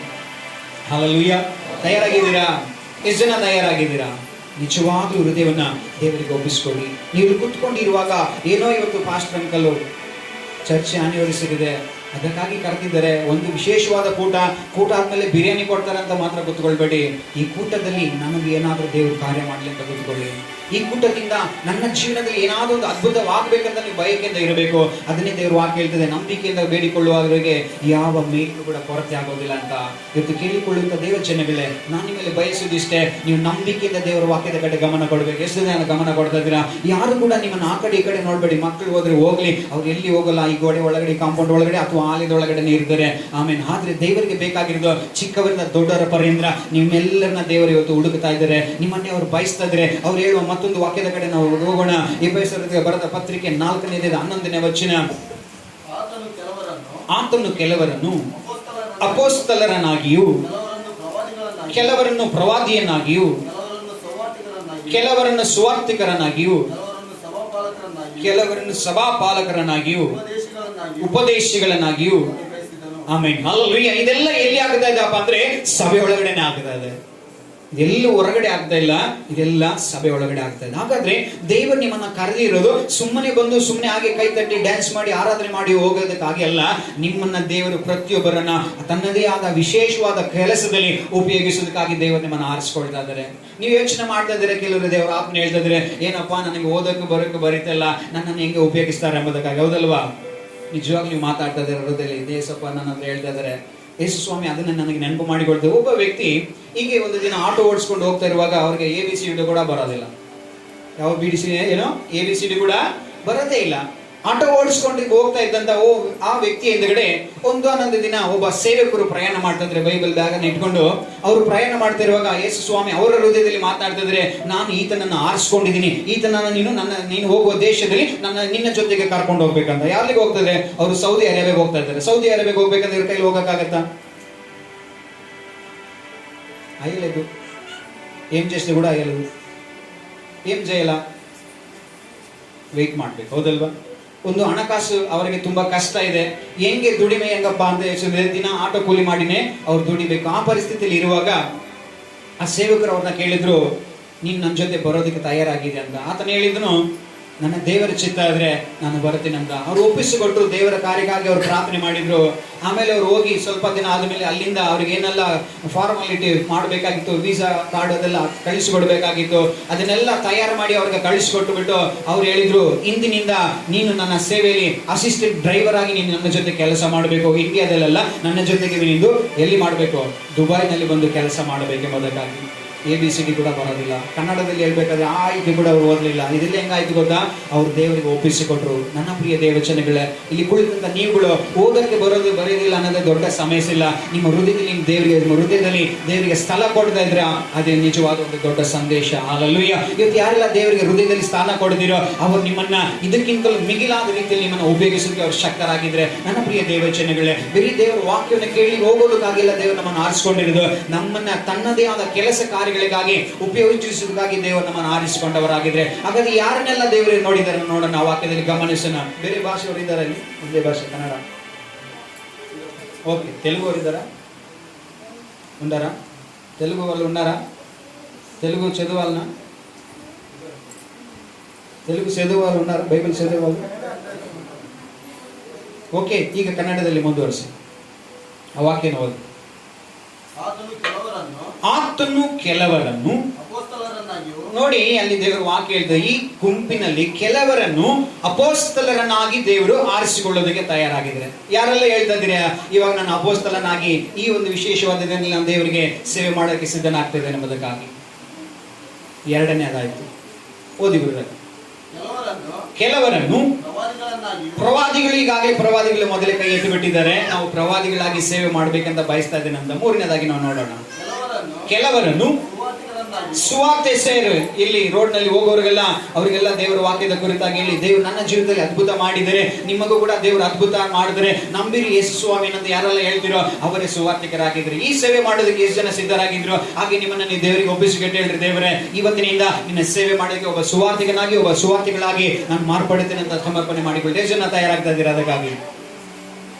ಆಮೇಲೆ ಭಯ ಬರ್ತಾ ಇದೆ, ಹೆಂಗಪ್ಪ ಇವತ್ತಿನ ದಿನದಲ್ಲಿ ಹೊರಗಡೆ ಹೋಗಿ ಕೈ ಸೇವೆ ಮಾಡೋದು ಎಲ್ಲ ಹೊಡಿತಾರಲ್ಲ ಅಂತ. ದೇವರ ವಾಕ್ಯ ಹೇಳ್ತಾ ಇದೆ, ನಿನ್ನನ್ನು ಪಾತಾಳ ಶಕ್ತಿ ಕೂಡ ಏನು ಮಾಡೋದಕ್ಕಾಗೋದಿಲ್ಲ ಅಂತ. ದೇವರ ಆತ್ಮ ನಿಮ್ಮ ಒಳಗಡೆ ಇದ್ರೆ ದೇವರು ನಿಮ್ಮನ್ನ ಕಾಯ್ದೆ ನಡೆಸಿಕೊಡು. ಹೀಗೆ ಒಂದು ದಿನ ಒಬ್ಬ ಸ್ತ್ರೀ ಆದವರು ಒಂದು ಸತ್ಯವೇದ ಪುಸ್ತಕವನ್ನ, ನಮ್ಮ ಬೈಬಲ್ ಕನ್ನಡದಲ್ಲಿ ಅಥವಾ ನಮ್ಮ ಸತ್ಯವೇದವನ್ನ ಅವ್ರ ಕೈನಲ್ಲಿ ಹಿಡ್ಕೊಂಡು ದಾರಿ ಮಾರ್ಗವಾಗಿ ಹೋಗ್ತಾ ಇರುವಾಗ ಅಲ್ಲಿ ಒಂದು ಇಬ್ಬರು ಕಳ್ಳರು ಬಂದ್ರು. ಯಾರು ಬಂದ್ರು? ಇಬ್ಬರು ಕಳ್ಳರು ಬಂದರು, ದರೋಡೆಕೋರರು, ಹಗಲು ದರೋಡೆ ಮಾಡೋರು ಬಂದ್ರು. ಅವ್ರು ಬರ್ತಾ ಇರುವಾಗ ಆ ಸ್ತ್ರೀ ಆದವರು ಆ ಮಾರ್ಗವಾಗಿ ಹೋಗಿರುವಾಗ ಅವ್ರು ಸೂಟ್ಕೇಸ್ ಭಾರವಾಗಿತ್ತಲ್ಲ, ಅವ್ರು ಅನ್ಕೊಂಡ್ರು ಇದ್ರಲ್ಲಿ ತುಂಬಾ ಹಣಕಾಸು ಇರ್ಬೋದೇನೋ, ಆ ತಾಯಿಯವ್ರ ಹತ್ರ ದುಡ್ಡನ್ನ ಕಿತ್ಕೊಂಡು ನಾವು ಓಡೋಗ್ಬಿಟ್ರೆ ನಾವು ಸ್ವಲ್ಪ ಕುಬೇರರಾಗ್ಬಿಡ್ಬೋದು ಅಂತ ಅವ್ರು ಯೋಚನೆ ಮಾಡಿಕೊಂಡು ಆ ಪ್ರಿಯ ತಾಯಿಯವರ ಬ್ಯಾಗ್ನ ಮತ್ತು ಬೈಬಲ್ನೆಲ್ಲ ಅವ್ರು ಕಿತ್ಕೊಂಡ್ರು. ಅವ್ರು ಕಿತ್ಕೊಂಡಿದ್ದ ತಕ್ಷಣ ಆ ತಾಯಿಯವರು ಎಲ್ಲಿ ಕೂಡ ಭಯ ಪಡ್ಕೊಂಡು ಓಡ್ಲೇ ಹೋಗ್ಲಿಲ್ಲ. ಏನ್ ಮಾಡಿದ್ರು ಗೊತ್ತಾ? ಅವ್ರು ಕಿತ್ಕೊಳ್ತಾ ಇರುವಾಗಲೇ ಅವ್ರ ಎಲ್ಲ ಸಾಮಾನ, ಅವ್ರ ಬ್ಯಾಗ್ನೆಲ್ಲ ಅವ್ರ ಕೈಗೆ ಕೊಟ್ಟುಬಿಟ್ಟು ಅದೇ ಸ್ಥಳದಲ್ಲಿ ಅವರು ಮೊಣಕಾಲಲ್ಲಿ ನಿಂತು ಎರಡು ಕೈಗಳನ್ನ ಪರಲೋಕಕ್ಕೆ ತೋರಿಸಿ ಹೇಳಿದ್ರು, ದೇವರೇ ಇದು ನಿನ್ನ ಚಿತ್ತ, ಇವತ್ತು ನೀನೇ ಇಲ್ಲಿ ಅದ್ಭುತ ಮಾಡ್ಬೇಕಂತ ಅವ್ರು ಪ್ರಾರ್ಥನೆ ಮಾಡಿದ್ರು. ಅವ್ರು ಪ್ರಾರ್ಥನೆ ಮಾಡ್ತಿರುವಾಗ ಈ ಇಬ್ಬರು ದರೋಡೆಕೋರರು ಏನ್ ಮಾಡ್ತಾರೆ ಗೊತ್ತಾ? ಆ ಬ್ಯಾಗ್ನೊಳಗಡೆ ಎಷ್ಟು ಹಣ ಇದೆ, ಏನಿದೆ ಎಲ್ಲ ಎತ್ಕೊಂಡು ಓಡೋಗ್ಬಿಡೋಣ ಅಂತ ಅಲ್ಲಿ ನೋಡ್ತಾ ಇದ್ದಾರೆ. ಅವ್ರು ಹುಡುಕ್ತಾ ಇರುವಾಗಲೇ ದೇವರು ಅವ್ರ ಕೈಗಳಿಗೆ ಕಾಲುಗಳಿಗೆ ಕಾಟಾಕ್ಬಿಟ್ರು. ಇಬ್ಬರಲ್ಲಿ ಒಬ್ಬನನ್ನ ದೇವ್ರು ಏನ್ ಮಾಡಿದ್ರು? ಲಕ್ವ ಹೊಡೆ ತರ ಮಾಡ್ಬಿಟ್ರು. ಈ ಸ್ಪಾಟ್ ನಲ್ಲಿ ಅವನ ಕೈ ಕಾಲಿಗೆ ನಡಿಲಿಕ್ಕಾಗ್ಲಿಲ್ಲ, ಒದ್ದಾಡ್ತದನೆ, ಬಿಳ ಅಂತ ಒದ್ದಾಡ್ತದನೆ. ಅವನಿಗೆ ಭಯ ಒಂದು ಕಡೆ, ಇನ್ನೊಬ್ಬ ಜೊತೆ ಕಳ್ಳ ಬಂದವನು ಏನ್ ಮಾಡ್ದ ಗೊತ್ತಾ? ಅವನ ಬಿಟ್ಟು ಓಡೇ ಹೋಗ್ಬಿಟ್ಟ. ಓಡೇ ಹೋದ್ಮೇಲೆ ಏನಾಯ್ತಪ್ಪ ಅಂದ್ರೆ, ಆ ಸ್ತ್ರೀ ಆದವರು ಪ್ರಾರ್ಥನೆ ಮಾಡಿ ಅದನ್ನ ಕಣ್ಣು ಮುಚ್ಚಿ ತೆಗೆದು ನೋಡಿದಾಗ ಆ ಸಹೋದರನು, ಕಳ್ಳತನ ಮಾಡೋದಕ್ಕೆ ಬಂದಂತ ಆ ಒಬ್ಬ ಸಹೋದರನು ಅಲ್ಲಿ ಬಿದ್ದು ಒದ್ದಾಡುವುದನ್ನು ನೋಡ್ಬಿಟ್ಟು ಆಕೆನೇ ಹೃದಯದಲ್ಲಿ ಪರಿತಾಪ ಪಟ್ಟು, ಏಸಪ್ಪ ಇವನನ್ನ ಮನ್ನಿಸಿಬಿಡಪ್ಪ ಅಂತ ಪ್ರಾರ್ಥನೆ ಮಾಡಿದ್ರು. ಆಕೆ ಸುವಾರ್ತೆ ಸಾರಕ್ಕೆ ಬರ್ತಾ ಇರುವಾಗ ಅವರು ಸತ್ಯವೇದನೆ ಕಿತ್ತುಕೊಂಡು ದರೋಡೆ ಮಾಡಕ್ಕೆ ಬಂದಂತ ಆ ಒಬ್ಬ ವ್ಯಕ್ತಿಯನ್ನ ಆಕೆ ಪ್ರಾರ್ಥನೆ ಕೇಳಿ ದೇವರೇನ್ ಮಾಡಿದ್ರಂದ್ರೆ ಆತನನ್ನ ಬದಲಾಯಿಸಿದ್ರು. ಯಾವಾಗ ಜೊತೆಯಲ್ಲಿ ಬಂದಂತ ಕಳ್ಳನ ಬಿಟ್ಟು ಓಡೋಗ್ಬಿಟ್ನೋ, ಈತನು ಬೆಲೆಹೀನತಾಗಿ ಬಿದ್ದಂತ ಆ ವ್ಯಕ್ತಿ ಹೇಳಿದ್ನೋ, ದೇವರೇ ಇನ್ಮೇಲೆ ನಾನು ಕಳ್ಳನಾಗಿರೋದಿಲ್ಲ, ಇನ್ಮೇಲೆ ಈ ಸ್ತ್ರೀ ಹಾಗೆ ನಾನು ನಿನಗೆ ಸೇವೆ ಮಾಡುವಂತ ಒಳ್ಳೆ ಒಬ್ಬ ದೇಶದ ಸೇವಕನಾಗಿ ನಾನು ಮಾರ್ಪಡ್ತೇನೆ ಅಂತ ಅವನ ಆ ಸ್ಪಾಟ್ ನಲ್ಲಿ ಒಪ್ಪಿಸಿಕೊಟ್ಟು. ಹೇಗೆ ಸಾಧ್ಯವಾಯಿತು? ದೇವರ ಆತ್ಮ ನಿಮ್ಮೊಳಗಡೆ ಇದ್ರೆ ನಿಮ್ಮನ್ನು ಯಾರು ಏನು ಮಾಡೋದಕ್ಕಾಗೋದಿಲ್ಲ. ಹಲ್ಲೆಲೂಯಾ. ಎಷ್ಟು ಜನ ನೀವು ನಂಬುತ್ತಾ ಇದ್ದೀರಾ? ನನ್ನ ಪ್ರಿಯ ದೇವಚನಗಳೇ, ದೇವರ ವಾಕ್ಯವನ್ನು ಕೇಳೋದು ಮಾತ್ರವಲ್ಲ, ವಾಕ್ಯವನ್ನು ಕೇಳುತ್ತಾ ನಿಮ್ಮ ಹೃದಯದಲ್ಲಿ ಅದು ನಿಮಗೆ ಕಾರ್ಯರೂಪಕ್ಕೆ ಬರಬೇಕು. ಹಾಗಾಗಿ ನೀವು ಯೋಚನೆ ಮಾಡಬೇಕು, ನಾನು ದೇವರ ಕಾರ್ಯವನ್ನು ಮಾಡೋದಕ್ಕಾಗಿ ದೇವರು ಈ ಸುಂದರವಾದ ಹಾಲಿನ ಒಳಗಡೆ ನನ್ನನ್ನು ಇಟ್ಟಿದ್ದಾರೆ ಎಂಬುದಕ್ಕಾಗಿ. ಇಲ್ಲಿ ಬಂದು ಸುಮ್ಮನೆ ನನಗೆ ಐಶ್ವರ್ಯ ಬರುತ್ತೆ, ಆಶೀರ್ವಾದ ಬರುತ್ತೆ, ಅಥವಾ ನನಗೆ ನಿಧಿ ಸಿಗುತ್ತೆ ಅನ್ನೋದಕ್ಕಾಗಿ ಎಲ್ಲ ನಾವು ಬರ್ತಾ ಇರೋದು. ಇಲ್ಲಿ ನಾವು ಬರ್ತಾ ಇರೋದು ದೇವರು ನಮ್ಮನ್ನ ತನ್ನ ಮಹಿಮೆಗಾಗಿ ಉಪಯೋಗಿಸಿಕೊಳ್ಳುತ್ತಾರೆ ಎಂಬುದಕ್ಕಾಗಿ. ಹಲ್ಲೆಲೂಯಾ. ಎಷ್ಟು ಜನ ಹೇಳ್ತಾ ಇದ್ದೀರಾ ಇವತ್ತು ದೇವರು ನನ್ನನ್ನು ಉಪಯೋಗಿಸೋದಕ್ಕೆ ನಾನು ಒಪ್ಪಿಸಿಕೊಡ್ತಾರೆ ಎಂಬುದಕ್ಕಾಗಿ? ನಂಬಿಕೆ ಇರೋರು ಎಷ್ಟು ಜನ ಇದ್ದೀರಾ? ಕೇಳ್ತಾ ಇದ್ದೀರಾ? ಇವತ್ತು ನನಗೆ ಅದ್ಭುತ ಮಾಡಪ್ಪ ಅಂತ ಕೇಳ್ಬೇಕು. ನನಗೆ ಓದೋಕ್ ಬರೋದಿಲ್ಲ, ನನಗೆ ಬರೆಯೋಕೆ ಬರೋದಿಲ್ಲ, ಆದ್ರೆ ನನಗೆ ನೀನು ಅದ್ಭುತ ಮಾಡಪ್ಪ ಅಂತ ಕೇಳ್ಬೇಕು. ಕೇಳ್ತಾ ಇದ್ದೀರಾ? ನೀವು ಕೇಳ್ತಾ ಕೇಳ್ತಾ ನಿಮ್ಮ ಅದ್ಭುತ ನಿಮ್ಮನ್ನ ಹುಡ್ಕೊಂಡು ಬರ್ತಾ ಇದೆ. ಹಲ್ಲೆಲೂಯಾ, ದೇವರಿಗೆ ಸ್ತೋತ್ರ ಮಾಡೋಣ. 1 ಕೊರಿಂಥದವರಿಗೆ ಬರೆದ ಪತ್ರಿಕೆ 3ನೇ ಅಧ್ಯಾಯದ 9ನೇ ವಚನವನ್ನು ನೋಡೋಣ. ಅಲ್ಲಿ ದೇವರ ವಾಕ್ಯ ಹೇಳ್ತದೆ, ಸಹೋದರರೇ, ನಾನಂತೂ ದೇವರ ಆತ್ಮನಿಂದ ನಡೆಸಿಕೊಳ್ಳುವವರಿಗೆ ತಕ್ಕಂತೆ ನಿಮ್ಮ ಸಂಗಡ ಮಾತನಾಡದೆ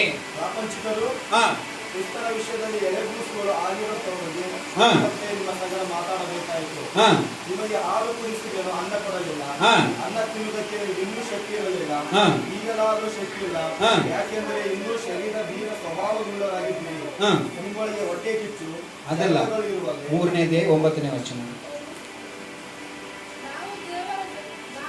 ನಾವು ದೇವರ ಜೊತೆ ಕೆಲಸದವರು, ನೀವು ದೇವರ ಒಲವು, ದೇವರ ಕಟ್ಟಡವು ಆಗಿದ್ದೀರಾ. ಹಲ್ಲೆಲೂಯಾ. ನೋಡಿದ್ರ? ಆವಾಗಲೇ ನಾನು ಕೇಳಿದೆ ಇದು ಏನಾಗಿದೆ ಅಂತ. ಈ ಕಟ್ಟಡ ಯಾರಾಗಿದ್ದೀವಿ ಗೊತ್ತಾ? ನಾವೇ ದೇವರ ಕಟ್ಟಡಗಳಾಗಿದ್ದೀವಿ. ಆಮೇಲೆ ಹಲ್ಲೆಲೂಯಾ. ದೇವರು ನಮ್ಮನ್ನ ಇಟ್ಟೆ ಇಲ್ಲಿ ಒಂದು ದೊಡ್ಡ ಸಭೆಯನ್ನ ಅವರು ಸ್ಥಾಪನೆ ಮಾಡ್ಲಿಕ್ಕಿದ್ದಾರೆ. ಒಂದು ಕಾಲೇಜ್ ಬಗ್ಗೆ ನಾವು ಮಾತನಾಡುವಾಗ ಆ ಕಾಲೇಜ್ನಲ್ಲಿ ಯಾವ ಟೀಚರ್ಸ್ಗಳು, ಪ್ರಿನ್ಸಿಪಲ್ಗಳು ಯೋಚನೆ ಮಾಡ್ತಾರೆ, ನಮ್ಮಲ್ಲಿ ಓದುವವರೆಲ್ಲ ಒಬ್ಬ ದೊಡ್ಡ ಪ್ರಿನ್ಸಿಪಲ್ ಆಗಲಿ, ಒಬ್ಬ ಪೈಲಟ್ ಓಡಿಸೋನಾಗ್ಲಿ, ಅಥವಾ ಡಾಕ್ಟರ್ ಆಗಲಿ, ಇಂಜಿನಿಯರ್ ಆಗಲಿ ಅಂತ ಆ ಸ್ಕೂಲ್ ಮ್ಯಾನೇಜ್ಮೆಂಟ್, ಕಾಲೇಜ್ ಮ್ಯಾನೇಜ್ಮೆಂಟ್ ಅವರು ಕೂಡ ಯೋಚನೆ ಮಾಡ್ತಾರೆ. ಹೌದಲ್ವಾ? ಹಾಗೆ ಇಲ್ಲಿ ಕೂಡ ಏಸಪ್ಪ ಕೂತ್ಕೊಂಡು ಯೋಚನೆ ಮಾಡ್ತಿದ್ರೆ, ನನ್ನ ಆಳದಲ್ಲಿ ಬರುವವರು ಕೂಡ ನನಗೆ ಇದೇ ತರ ದೊಡ್ಡ ವ್ಯಕ್ತಿಗಳಾಗಬೇಕು, ಇದೇ ರೀತಿಯಾಗಿ ನನ್ನ ಸಭೆಯಲ್ಲಿ ಬರುವವರು, ನನ್ನ ಮಂದಿರದೊಳಗಡೆ ಬರುವವರೆಲ್ಲ ಕೂಡ ಗಣ್ಯ ವ್ಯಕ್ತಿಗಳಾಗಬೇಕಂತ ದೇವರ ಆತ್ಮನ ಬಯಸ್ತಾ ಇದ್ದಾರೆ. ಇವತ್ತು ಆ ದಾಹ ನಿಮ್ಮಲ್ಲಿ ಎಷ್ಟು ಜನರಿಗೆ ಬರ್ತಾ ಇದೆ? ನಾನು ಇಲ್ಲಿ ಆಲಯದಲ್ಲಿ ಇದ್ದುಕೊಂಡು ನಾನು ದೇವರಿಗೆ ಮಹಿಮೆಯಾದ ಕಾರ್ಯಗಳನ್ನು ಮಾಡುವಂತ ಮಗನಾಗಿಯೋ ಅಥವಾ ಮಗಳಾಗಿ ನಾನು ಮಾರ್ಪಡಬೇಕೆಂಬುದಕ್ಕಾಗಿ ಇವತ್ತು ಅನೇಕರಿಗೆ ಆ ಮನಸ್ಸು ಬರಬೇಕು. ಎಷ್ಟು ಜನ ಆ ಮನಸ್ಸನ್ನು ತಂದುಕೊಳ್ತಾ ಇದ್ದೀರಾ? ಏನಪ್ಪಾ ಇದನ್ನು ಮಾಡೋದು ಹೇಗಪ್ಪ ಅಂತ ನೀವು ಯೋಚನೆ ಮಾಡ್ತಾ ಇದ್ದೀರಾ? ನಿನ್ನ ತಾಯಿ ನಿನ್ನನ್ನು ಬೇಡ ಅಂತ ಹೇಳಬಹುದು, ನಿನ್ನ ತಂದೆ ನಿನ್ನನ್ನು ಬೇಡ ಅಂತ ಹೇಳಬಹುದು, ಆದ್ರೆ ನಿನ್ನ ಕರೆದಂತ ದೇವರು ಎಂದಿಗೂ ನಿನ್ನನ್ನು ಓದನ್ನ ಆಯ್ತಾ ಹೇಳದೇ ಇಲ್ಲ. ಹೇಳ್ತಾರ ಅವರು, ನೀನು ಯಾವ ಕೆಲಸಕ್ಕೆ ಬಂದ್ರು ಸರಿ, ನಾನು ನಿನ್ನ ಜೊತೆ ಆಗಿರ್ತೀನಿ ಮಗನೇ. ನೀನು ಸುವಾರ್ತೆ ಸೇರಕ್ಕೆ ಬರ್ತೀಯಾ, ನಾನು ನಿನ್ನ ಸಂಗಡವಾಗಿರ್ತೀನಿ. ನೀನು ಪ್ರವಾದಿಯಾಗಿ ಬರ್ತೀಯಾ, ನಾನು ನಿನ್ನ ಸಂಗಡವಾಗಿರ್ತೀನಿ. ಅಥವಾ ನೀನು ಸಭಾ ಸೇವಕನಾಗಿ ಬರ್ತೀಯಾ, ನಾನು ನಿನ್ನ ಜೊತೆ ನಾನು ನಿನ್ನನ್ನು ಬೋಧಿಸ್ತೀನಿ. ಅಥವಾ ನೀನು ಎಲ್ಲಿ ಹೋಗಿ ನನ್ನ ನಾಮವನ್ನು ಮಹಿಮೆ ಪಡಿಸ್ತೀಯೋ ಅಲ್ಲೆಲ್ಲ ನಾನು ನಿನ್ನ ಸಂಗಡವಾಗಿರ್ತೀನಿ ಎಂಬುದಕ್ಕಾಗಿ ಅಲ್ಲಿ ದೇವರು ವಾಕ್ಯ ಹೇಳ್ತಿದೆ, ಎತ್ತ ತಂದೆ ತಾಯಿಗಳು ನಿನ್ನ ಬಳಿಗೆ ಬಂದಿಲ್ಲ ಅಂದ್ರೂ ಕೂಡ ಪರವಾಗಿಲ್ಲ, ನಾನು ನಿನ್ನ ಜೊತೆಯಾಗಿರ್ತೇನೆ ಎಂಬುದಕ್ಕಾಗಿ. ಕೀರ್ತನೆಗಾರನು ತೆಗೆದು ನೋಡೋದು ಬೇಡ, ಅಲ್ಲಿ ನೋಡುವಾಗ ವಾಕ್ಯ ಹೇಳ್ತದೆ, ಆತನ ಹೇಳ್ತಿದ್ದಾನೆ, ನೀನು ಆಳದಲ್ಲಿ, ಸಮುದ್ರದ ಆಳದಲ್ಲಿ ಹೋದ್ರು ಕೂಡ ನಿನ್ನ ಕಣ್ಗಳು ನನ್ನ ಜೊತೆಯಾಗಿದ್ದಿಲ್ಲ. ಆಕಾಶಕ್ಕೆ ರೆಕ್ಕೆಗಳನ್ನ ಕಟ್ಟಿಕೊಂಡು ಹಾರೋದ್ರು ಕೂಡ ಅಲ್ಲಿ ನಿನ್ನನ್ನು ನೋಡ್ತಾ ಇದ್ದಿಲ್ವಾ? ಬಂಡೆ ಬಿರುಕುಗಳಲ್ಲಿ ಹೋದ್ರು ಕೂಡ ನನ್ನ ನೀನು ನೋಡ್ತಾ ಇದ್ದಿಲ್ಲ ಅಂತ. ನನ್ನ ಪ್ರಿಯ ದೇವಜನಗಳೇ, ಇಲ್ಲಿರುವಂತ ನಿಮ್ಮೆಲ್ಲರನ್ನ ಕೂಡ ದೇವರು ನನ್ನ ಕೆಲಸಕ್ಕಾಗಿ ಆರಿಸ್ಕೊಂಡಿರುವಾಗ, ಇಲ್ಲ ಈ ಕೆಲಸ ನಾನು ಮಾಡೋದಿಲ್ಲ ಅಂತ ನೀವು ಯಾವ ದೇಶಕ್ಕೆ ಓಡಿದ್ರು ಕೂಡ ಸರಿ, ಯಾವ ಗಲ್ಲಿಗೆ ಓಡಿದ್ರು ಕೂಡ ಸರಿ, ಅಲ್ಲಿ ಕೂಡ ದೇವರು ನಿಮ್ಮನ್ನ ಬಿಟ್ಟು ಬಿಡೋದೇ ಇಲ್ಲ. ಹೀಗೆ ಒಬ್ಬ ಸೇವಕರ ಅವರ ಮಗಳನ್ನ ಚೆನ್ನಾಗಿ ಓದಿಸ್ಬೇಕಂತ ಇಂಗ್ಲೆಂಡ್ಗೆ ಕಳಿಸಿದ್ರು. ಎಲ್ಲಿಗೆ ಕಳಿಸಿದ್ರು? ಇಂಗ್ಲೆಂಡ್ಗೆ ಕಳಿಸಿದ್ರು. ಆದ್ರೆ ತಂದೆಗೆ ಅವರನ್ನ ಒಬ್ಬ ಸುವಾರ್ತೆ ಸೇವೆ ಮಾಡುವಂತ ಒಬ್ಬ ಮಗಳನ್ನಾಗಿ ಇಡಬೇಕಂತ ಆಸೆ ಆಗಿತ್ತು. ಆದ್ರೆ ಮಗಳು ಹೇಳಿದ್ರು, ನಾನು ಹೋಗಿ ಇಂಗ್ಲೆಂಡ್ ನಲ್ಲಿ ಚೆನ್ನಾಗಿ ಹೈಯರ್ ಸ್ಟಡಿ ಮಾಡಿ ಡಾಕ್ಟರ್ ಆಗ್ಬೇಕು ಅಂತ. ದೇವ್ರ ಚಿತ್ತ ಏನಾಗಿತ್ತು ಗೊತ್ತಾ? ತಂದೆಗೆ ತಕ್ಕ ಒಬ್ಬ ಸೇವಕಳಾಗಿರ್ಬೇಕಂತ. ಆಕೆ ಹೋದ್ರು, ಇಂಗ್ಲೆಂಡ್ ನಲ್ಲಿ ಹೋದ್ರು. ಇಂಗ್ಲೆಂಡ್ ನಲ್ಲಿ ಹೋಗುವಾಗ ಅವ್ರಿಗೆಲ್ಲ ವಾತಾವರಣ ಚೇಂಜ್ ಆಯ್ತು. ಇಲ್ಲಿ ಆಗಲಿರುವಾಗ ಅಲ್ಲಿ ರಾತ್ರಿಯವರೆಗೆ ಆಗಲಾಯ್ತು. ಈಗ ಎಲ್ಲ ಉಲ್ಟಾ ಪಲ್ಟಾ ಆಗೋಯ್ತು. ತನ್ನ ಜೀವನದಲ್ಲಿ ಯಾವಾಗ ಮಲಗ್ತೀವಿ, ಯಾವಾಗ ಎದ್ದೇಳ್ತೀವಿ ಅಂತ ಗೊತ್ತಿಲ್ಲದಿರೋ ಪರಿಸ್ಥಿತಿಯಲ್ಲಿ ಆಕೆ ತನ್ನ ಜೀವಿತವನ್ನೇ ಬದಲಾಯಿಸ್ಕೊಂಡ್ಬಿಟ್ರು. ಇಲ್ಲಿಂದ ಹೋಗಿದ್ದ ತೀರ್ಮಾನ ಯಾವುದು? ಡಾಕ್ಟರ್ ಆಗ್ಬೇಕಂತ. ಅಲ್ಲಿ ಹೋಗಿದಾಗ ಅಲ್ಲಿರುವಂತ ವಾತಾವರಣ ಬದಲಾಯಿತು. ಅಲ್ಲಿರುವಂತ ಫ್ರೆಂಡ್ಸ್ಗಳು ಎಲ್ಲರೂ ಕೂಡ ಒಂದು ಸೇರಿಕೊಂಡ್ರು. ಅವರೆಲ್ಲ ಬಾ ಅಲ್ಲಿ ಹೋಗೋಣ, ಇಲ್ಲಿ ಹೋಗೋಣ, ಆಮೇಲೆ ಪಾರ್ಟಿ ಮಾಡೋಣ, ನೈಟ್ ಪಾರ್ಟಿ ಹೋಗೋಣ, ಡೇ ಪಾರ್ಟಿ ಹೋಗೋಣ ಅಂತ ಅವರ ಪರಿಪೂರ್ಣವಾದ ಜೀವನವೇ ಏನಾಗ್ಬಿಡ್ತು? ದೇವರ ಭಯವೇ ಇಲ್ಲದಂಗ ಹೋಯಿತು. ಆಮೇಲೆ ಹೇಗೋ ಕಾಪಿ ಹೊಡೆದು ಹಾಗೆ ಹೇಗೋ ಸ್ವಲ್ಪ ಅವರು ಕೈಯ ಕಾಲ ಹಿಡಿದು ಆ ಒಂದು ವರ್ಷದ ಎಕ್ಸಾಮ್ ಅನ್ನ ಬರೆದು ಪಾಸ್ ಮಾಡಿಬಿಟ್ರು. 2ನೇ ವರ್ಷ ಅವರು ಪಾಸ್ ಮಾಡ್ಲಿಕ್ಕೆ ಆಗಲಿಲ್ಲ. ಯಾಕೆ ಗೊತ್ತಾ? ದೇವರವ್ರನ್ನ ಪಾಸ್ ಮಾಡಕ್ಕೆ ಬಿಡ್ಲೇ ಇಲ್ಲ. ಕಾರಣ ಏನಪ್ಪಾ ಅಂದ್ರೆ, ಅವರು ಅಲ್ಲಿ ಇರೋದು ದೇವರ ಚಿತ್ತ ಇಲ್ಲ, ಅವರು ದೇವರ ಸೇವೆ ಮಾಡದೆ ಅವರಿಗೆ ಚಿತ್ತವಾಗಿತ್ತು, ಅಂದ್ರೆ ದೇವರಿಗೆ. ಆಮೇಲೆ ಅಲ್ಲಯ್ಯ ಆಗಿರುವಾಗ ಆ ಸ್ತ್ರೀಯ ಸಹೋದರಿ ಏನೆಲ್ಲ ಸರ್ಕಸ್ ಮಾಡಿ ನೋಡಿದ್ರು. ಎಲ್ಲ ಹಣಕಾಸು ಅಪ್ಪ ಅಮ್ಮ ಇಲ್ಲಿಂದ ಬೆಂಗಳೂರಿಂದ ಕರ್ನಾಟಕದಿಂದ ಎಲ್ಲ ಕೂಡ ಕಳಿಸ್ಕೊಡ್ತದೆ, ನನ್ನ ಮಗನು ಅಥವಾ ನನ್ನ ಮಗಳು ಅಲ್ಲಿ ಹೋಗಿ ವಿದ್ಯಾಭ್ಯಾಸ ಮಾಡಿ ಚೆನ್ನಾಗಿ ಡಾಕ್ಟರ್ ಪದವಿಗೆ ಬರಲಿ, ಅವ್ರು ಬಂದ್ರೆ ಒಳ್ಳೇದಾಗ್ಲಿ ಅಂತ ಎಲ್ಲ ದುಡ್ಡು ಕಾಸನ್ನ ಕಳಿಸ್ಕೊಡುವಾಗ ಅವ್ರು ಹೋಗಿ ಅಲ್ಲಿ ಚೆನ್ನಾಗಿ ಏನು ಮಾಡಿದ್ರು, ಗುಂಡು ಪಾರ್ಟಿ ಎಲ್ಲ ಮಾಡಿ, ನೈಟ್ ಪಾರ್ಟಿ ಎಲ್ಲ ಮಾಡಿ, ಎಲ್ಲಾ ಸೆಲೆಬ್ರೇಷನ್ ಎಲ್ಲ ಮಾಡಿ ದೇವರ ಪ್ರೀತಿಯಿಂದ ದೂರವಾಗ್ಬಿಟ್ರು, ತಂದೆ ತಾಯಿಗಳ ಪ್ರೀತಿಯಿಂದ ದೂರವಾಗ್ಬಿಟ್ರು. ಒಟ್ಟಿನಲ್ಲಿ ಅವ್ರು ಹೇಳ್ಬೇಕಂದ್ರೆ ಲೋಕ ಪ್ರಪಂಚಕವಾಗಿ ಅವ್ರು ಮಾರ್ಕೊಂಡು ಬಿಟ್ರು. ಆದ್ರೆ ದೇವರ ವಾಕ್ಯ ಹೇಳ್ತದೆ, ನೀನು ಎಲ್ಲಿ ಹೋದ್ರು ಕೂಡ ನಾನು ನಿನ್ನನ್ನು ಬಿಡೋದೇ ಇಲ್ಲ. ಆಕೆಗೆ ಒಂದು ದಿವಸ ಮನವರಿಕೆ ಆಯ್ತು, ಏನ್ ನನ್ನ ಜೀವನದಲ್ಲಿ ನಾನು ನಡೀತಾ ಇದೆ, ನಾನು ಏನ್ ಮಾಡೋದಕ್ಕೆ ಬಂದೆ, ನಾನು ಇಲ್ಲಿ ಏನ್ ಮಾಡ್ಕೊಳ್ತಾ ಇದ್ದೀನಿ, ನನ್ನ ಅಪ್ಪನ ಮನೆಯಲ್ಲಿ ನಾನು ಇರುವಾಗ ನಾನು ಹೇಗಿದ್ದೆ, ಇವಾಗ ಬಂದು ನಾನು ಹೇಗಾಗ್ಬಿಟ್ಟಿದ್ದೀನಿ, ನನ್ನ ಆಗು ಹೋಗುಗಳನ್ನು ನೋಡು, ನನ್ನ ಸ್ಥಿತಿಗಳನ್ನು ನೋಡು, ನಾನು ಹಾಕೊಂಡಿರೋ ವಸ್ತ್ರಗಳನ್ನು ನೋಡು, ನಾನು ಬರುವಾಗ ಹೇಗಿದೆ, ಇವಾಗ ನಾನು ಹೇಗಿದ್ದೀನಿ ಎಂಬುದಕ್ಕಾಗಿ ಎಲ್ಲ ಯೋಚನೆ ಮಾಡುವಾಗ ಒಂದು ದಿನ ಆ ಸಹೋದರಿಗೆ ಮನಸ್ಸು ಬಂದು, ನಾನು ಈಗಲಾದ್ರೂ ಒಂದು ಸಮಯ ದೇವರ ಕಡೆ ಮನಸ್ಸು ಮಾಡಿ ನೋಡೋಣ, ನನ್ನ ಕರ್ತನ ಕಡೆಗೆ ಮನ ತಿರುಗಿ ನೋಡೋಣ, ಅವ್ರೇನಾದ್ರೂ ಮನಸ್ಸು ಮಾಡಿದ್ರೆ ನನ್ನನ್ನು ಇಲ್ಲಿಂದ ಮತ್ತೆ ನನ್ನ ತಂದೆ ಮನೆಗೆ ಕರ್ಕೊಂಡು ಹೋಗೋದಕ್ಕೆ ಏನಾದ್ರೂ ಚಾನ್ಸ್ ಸಿಗುತ್ತಾ ಅಂತ. ಹಾಗೆ ಯಾವಾಗ ಮೊಣಕಾಲಲ್ಲಿ ನಿಂತು ಪ್ರಾರ್ಥನೆ ಮಾಡಿ, ದೇವರೇ ನಾನು ನಿನಗೆ ವಿರುದ್ಧವಾಗಿ ನಾನು ನಡೆದು ಬಿಟ್ಟೆ, ನಿನ್ನ ಆಲೋಚನೆಗೆ ಮೀರಿ ನಾನು ನಡೆದು ಬಿಟ್ಟೆ, ನೀನು ಕರೆದಿರೋದೇ ನನ್ನನ್ನು ಬೇರೆ ಕೆಲಸಕ್ಕಾಗಿ, ಆದ್ರೆ ನಾನು ಬಂದಿರೋದೇ ಬೇರೆ ಕೆಲಸಕ್ಕಾಗಿ, ನಿನ್ನ ಆಲೋಚನೆಯನ್ನ ಮೀರಿ ನನ್ನಿಂದ ಏನು ಮಾಡೋದಕ್ಕಾಗೋದಿಲ್ಲ, ಇವತ್ತು ನಾನು ಇರೋದು ಸರಿ ಸಾಯೋದು ಸರಿ, ನಿನ್ನ ಚಿತ್ತ ಏನಿದೆಯೋ ಅದಕ್ಕೆ ನಾನು ಒಪ್ಪಿಸಿಕೊಡ್ತೇನೆ ಅಂತ ಅವರು ಸಮರ್ಪಣೆ ಮಾಡಿಕೊಂಡಾಗ ದೇವರ ವಾಕ್ಯ ಹೇಳ್ತದೆ, ನಾನು ನಿನ್ನನ್ನು ಕೈ ಹಿಡಿದಿದ್ದೀನಿ, ನಾನು ನಿನ್ನನ್ನು ಬಿಟ್ಟು ಬಿಡೋದಿಲ್ಲ. ಹಲ್ಲೆಲೂಯಾ.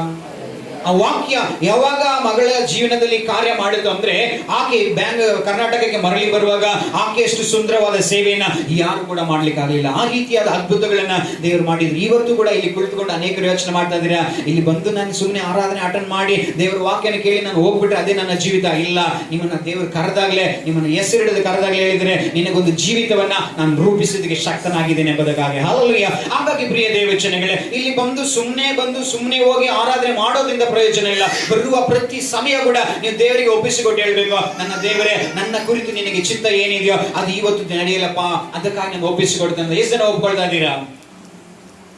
ಆಮೇಲೆ ಕೆಲವರಿಗೆ ಅರ್ಥನೇ ಆಗಿಲ್ಲ ಅನ್ಸುತ್ತೆ. ಎಷ್ಟು ಜನ ಅರ್ಥ ಆಗ್ತಾ ಇದೆ? ಅರ್ಥ ಆಗಿದೆಯಾ? ಅರ್ಥ ಆಗಿಲ್ಲ ಅಂದ್ರೆ ಎಷ್ಟು ಜನ ಇದ್ದೀರಾ?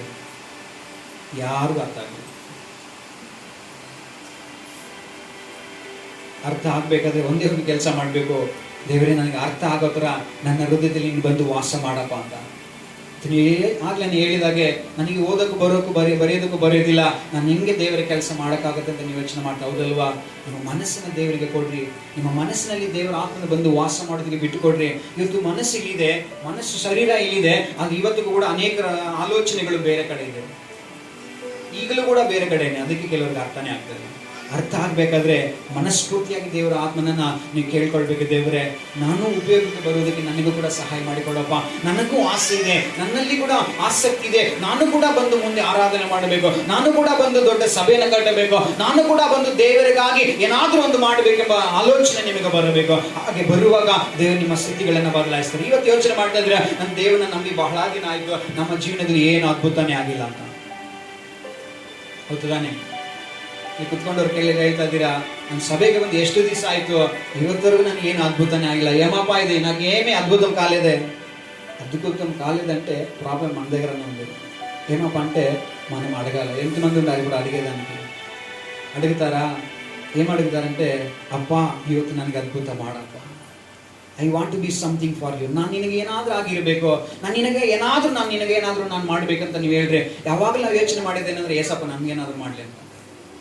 ಪ್ರತಿ ಸತಿ ನಾವು ಸಭೆಗೆ ಬರೋ ಏನು ಹೇಳ್ತೀವಿ, ಇವತ್ತು ಏಸಪ್ಪ ನನಗೇನಾದ್ರೂ ಮಾಡಲಿ, ತಲೆನೋವ್ತಾ ಇದೆ, ನನ್ನ ತಲೆನೋವಿಂದ ದೇವ್ರು ತೆಗೆದಾಕ್ಬಿಡ್ಲಿ, ಒಂದು ವಾರದಿಂದ ಹೊಟ್ಟೆ ನೋವು ಬಂದ್ಬಿಟ್ಟಿತ್ತು, ಆ ಹೊಟ್ಟೆ ನೋವಿಂದ ನನ್ನ ತೆಗೆದು ಬಿಡ್ಲಿ, ಒಂದು 10,000 ರೂಪಾಯಿ ಸಾಲ ಮಾಡಿಬಿಟ್ಟಿದ್ದೀನಿ, ಆ ಸಾಲದಿಂದ ದೇವ್ರು ನನ್ನ ಬಿಡುಗಡೆ ಮಾಡಿಬಿಡ್ಲಿ, ಅಥವಾ ನಾನು ಮನೆ ಕಟ್ತಾ ಇದ್ದೆ, ಆ ಮನೆ ಕಟ್ಟೋದು ಅರ್ಧದಲ್ಲಿ ನಿಂತೋಗ್ಬಿಟ್ಟಿದೆ, ಎಲ್ಲಾದ್ರೂ ಒಂದಷ್ಟು ದುಡ್ಡು ದೇವ್ರು ಕಲಿಸ್ಕೊಡ್ಲಿ, ಯಾರಾದ್ರೂ ಒಂದು ಸಹಾಯ ಮಾಡಲಿ, ಅದು ಕಟ್ಬಿಟ್ರೆ ಆರಾಮಾಗಿ ನೆಮ್ಮದಿಯಾಗಿ ನಾನು ನನ್ನ ಕುಟುಂಬವೋ ಆ ಮನೆ ಒಳಗಡೆ ಇದ್ಬಿಡ್ತೀವಿ, ದೇವ್ರು ಅದ್ಭುತ ಮಾಡಲಿ ಅಂತ ಯೋಚನೆ ಮಾಡ್ತೀವಿ. ಎಂದಾದ್ರೂ ಒಪ್ಪಿಸ್ಕೊಟ್ಟು ಹೇಳ್ಬೇಕು, ನಾನು ದೇವರಿಗಾಗಿ ನಾನು ಏನಾದರೂ ಮಾಡ್ಬೇಕಂತ.